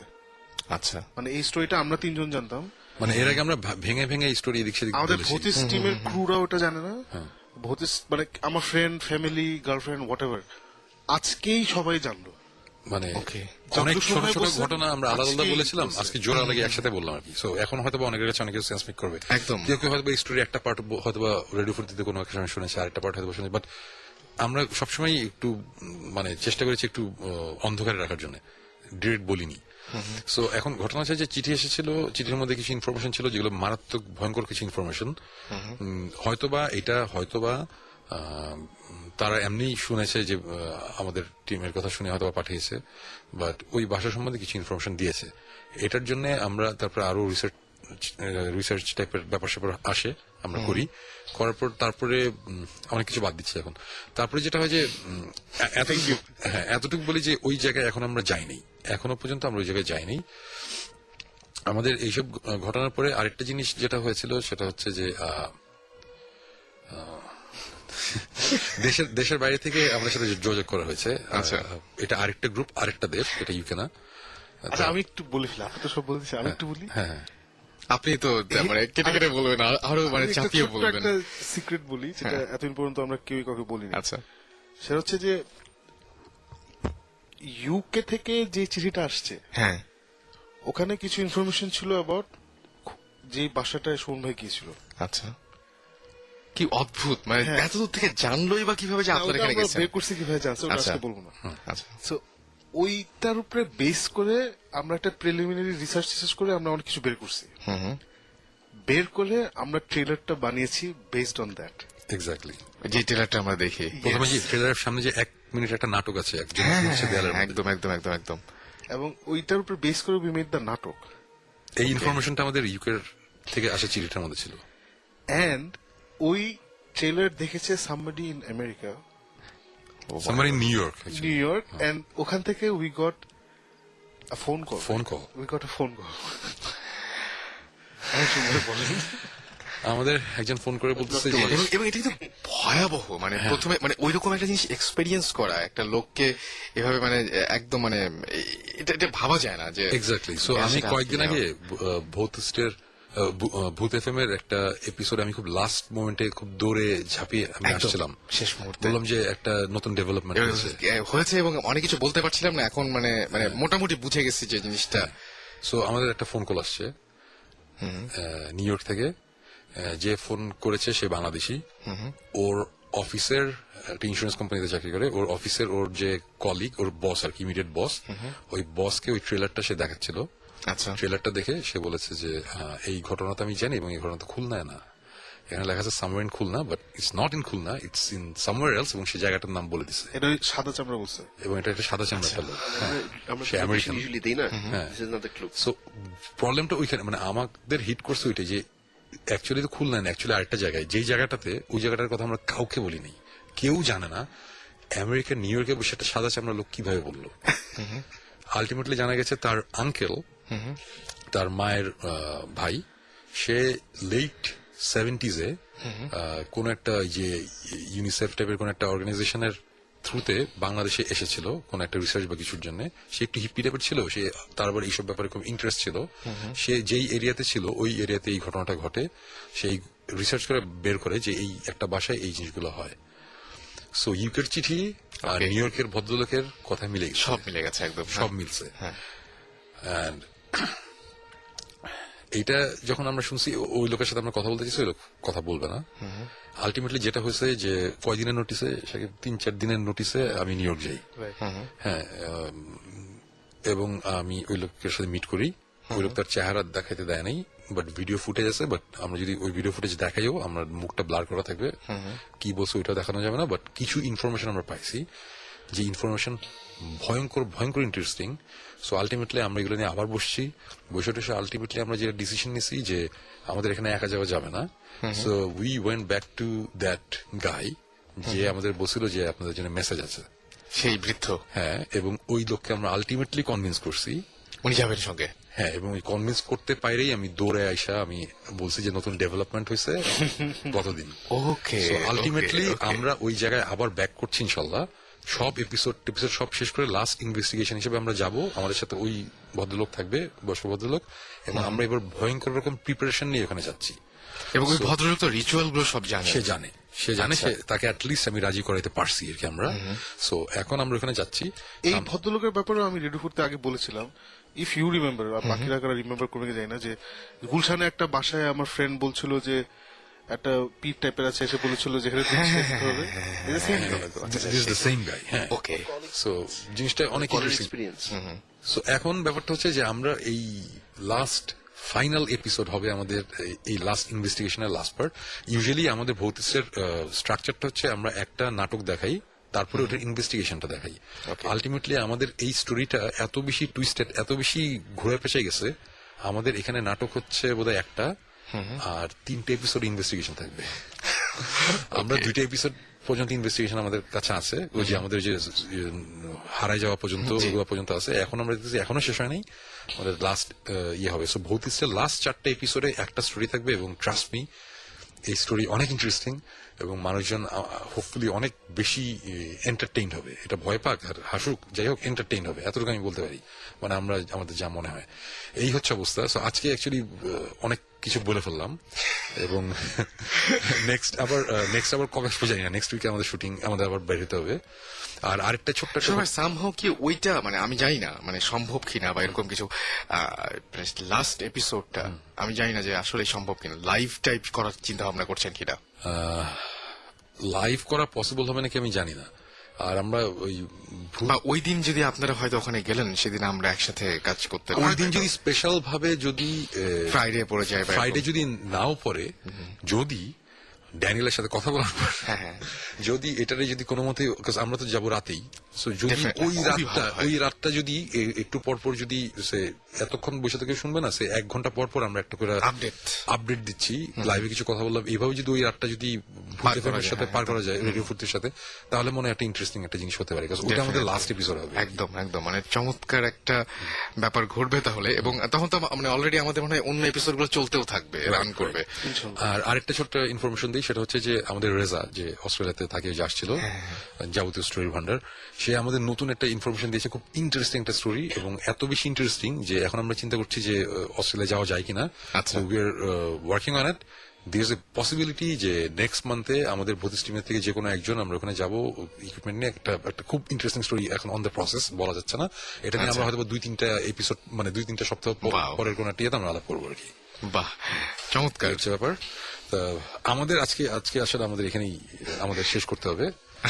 আর কিছু বলা যাবে না, আর কিছু বলা যাচ্ছে না এখন। ইনফ্যাক্ট আমরা যাচ্ছি, মানে আমি আজকে রাতে চলে যাচ্ছি বান্দরবনের ওইখানে একটা গ্রাম আছে, ওখানে একটা ইনফরমেশন পেয়েছি। আচ্ছা, ওটার জন্য যাচ্ছি। সাকিব আর জিবরান তারপরে আমাদের সাথে জয়েন করবে। আমার রাতে এখনই একটু পরে গাড়ি নিয়ে চলে যেতে হবে। এই এত রাত্রে চলে যাবেন। ওকে, তো আমরা আমরা একটু আগে আমরা জানি যে এখন হয়তো অনেকেই রাত জেগে রাস্তায় যাচ্ছেন, যারা মানে অনেকে হয়তো রাস্তায় ঘোরাফেরা করছেন। আবার আমাদের একজন জানিয়েছেন যে তিনি এরকম ট্রেনে যাচ্ছেন, আমাদেরই একজন কলিগ তিনি জানিয়েছেন যে ট্রেনে যাচ্ছেন এবং তিনি দেখছেন যে ভূত এফএম ট্রেনের মধ্যে চলছে। By the way, আমি অফ টপিক আমি অন্য একটা কথা বলি, সেটা হচ্ছে কয়েকদিন আগে আমরা শুটিং এ সিলেটে গিয়েছিলাম। তো ওই ঢাকা থেকে সিলেট পর্যন্ত পুরো রাস্তার মধ্যে আমরা রেডিও ফুর্তি শুনতে শুনতে গিয়েছি, কোথাও কোন রকম ট্রান্সমিশনের কোনো প্রবলেম হয় না। নট জাস্ট সিলেট, আমরা সিলেটের অনেক ভিতরে আমরা গিয়েছি চা-বাগানে। চা-বাগানে, এটা ইন্ডিয়ার বর্ডারের কাছাকাছি একটা জায়গা। আমরা ওই নাটকের শুটটা করতে, ওই জুজুর স্টোরির নাটকের শুটটা করতে গিয়েছিলাম। আচ্ছা, পুরো রাস্তায় কোথাও কোন রকম ট্রান্সমিশনের কোনো ব্রেকিং টাইপের কিছু নাই। মানে আমাদের খুবই ভালো লেগেছে এই ব্যাপারটা, এই কারণে রেডিও ফুর্তি থেকে জানানোর কথা। Thank you. আমরা আশা করবো যে আপনারা সবসময় আমাদের সাথে থাকবেন এবং SMS পাচ্ছি আমরা, আমার নামগুলো একটু বলে দিই। আমাদের SMS করেছেন আজরাইল, আর কিছু বাকি থাকলো না। আজরাইল SMS করেছেন আমাদেরকে দিদার, শাহনেওয়াজ SMS করেছেন তুষার, এছাড়াও মৌ, জ্যোতিষী সুমন SMS করেছেন, এছাড়াও SMS করেছেন তানিমুল ইসলাম SMS করেছেন, মৌসুমী SMS করেছেন, তুরাজ SMS করেছেন আমাদেরকে, আরো অনেকেই।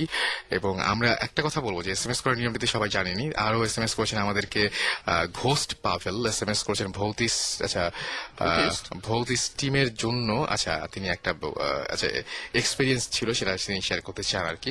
SMS করেছেন খাদিজা SMS করেছেন আমাদেরকে কনক, মিরপুর থেকে মাহিয়া SMS করেছেন, দীপ এরা তিনি মির্জাপুর থেকে SMS করেছেন, সোহান SMS করেছেন, আয়েশা SMS করেছেন, নিঝুম আমাদেরকে SMS করেছেন, এছাড়াও অমিত, শাওন সহ আরো অনেকে।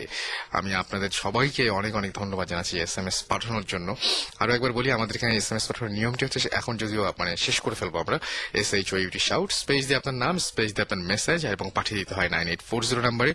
আর ইমেল করার নিয়ম হচ্ছে bhutfm@radiofurti.fm এ আপনারা ইমেল পাঠাতে পারেন। এবং ইমেলের ব্যাপারটা হচ্ছে যে ইমেল পাঠানোর সময় অবশ্যই নাম, ঠিকানা এবং ফোন নাম্বার, যে ঠিকানাটাতে আপনি থাকেন এবং যে নাম্বারটি আপনি ইউজ করেন, প্লিজ প্লিজ প্লিজ আমি বলবো যে, আর আপনারা অনেকে SMS ইমেল করছেন যে ভাইয়া আমার ইমেলটা আপনার কাছে যাচ্ছে কিনা। ডেফিনেটলি যাচ্ছে, এরকম অসংখ্য ইমেল পাচ্ছি বলেই বুঝতে পারছেন যে আপনাদের ইমেল আমরা পাচ্ছি এবং আপনাদের ইমেল আমাদের কাছে আসছে। রাব্বি, যেমন আজকে বলি যে রাব্বি আমাদের SMS ইমেল করেছেন রেজওয়ান, পৃথু, লিটন,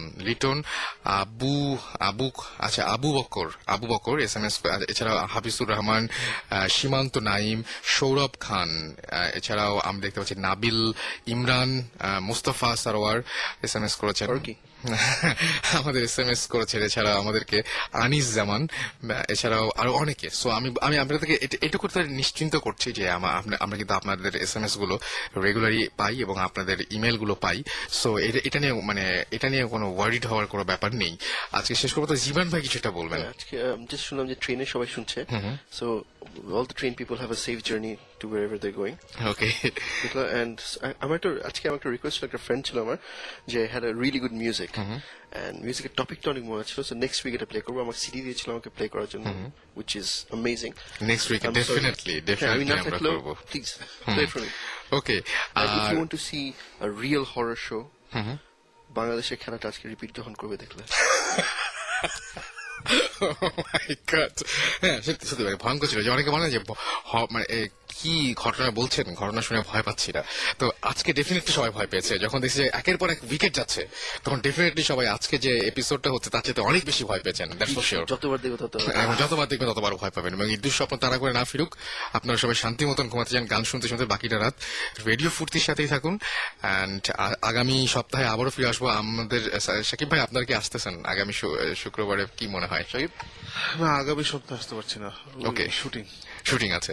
সো মানে এখন তো একদম পুরোপুরি ক্লোজ হয়ে যাচ্ছে। সো এই জন্যই আমরা যেটা অনেক আগে বলেছিলাম যে আমাদের যখন শুটিং টাইমটা আরো কাছে আসবে, সরি অন এর টাইমটা যত কাছে আসবে, আমরা আরো আমাদের অ্যাকচুয়াল এপিসোড রিলেটেড কথাবার্তা একটু বলা শুরু করবো। রাইট। এবং তখন ফ্রি হতে শুরু করবেন একটু, তখন একটু ফ্রি হতে শুরু। এটা এখন শুরু করেছে। রাইট। সো ওটা মানে next- এক উইক পর পর হয়তো এভাবে আসা সম্ভব হবে, এটা হ্যাঁ আশা করা যায়। তো ওইটাই আর একবার এডিটিং ফেডিটিং শেষ হয়ে গেলে তখন তো আমরা ফ্রি, ওকে তখন একদম রেগুলারলি আসতে পারবো। So, ওকে, সো আপনাদেরকে বলবো যে বাকি রাতটা আজকে গান শুনতে শুনতেই আপনারা মানে ঘুমিয়ে যান এবং আজকের দিনটা পুরোপুরি মাথা থেকে মুছে যাক, সেটা আশা করবো। ইংল্যান্ডের সাথে আমরা ভালো খেলবো ডেফিনেটলি। চলে যাব গানে, আর আজকের মতো এখানে শেষ করছি। কথা দিচ্ছি যে আগামী সপ্তাহে আবারও ভূত এফএম নিয়ে ফিরে আসবো ঠিক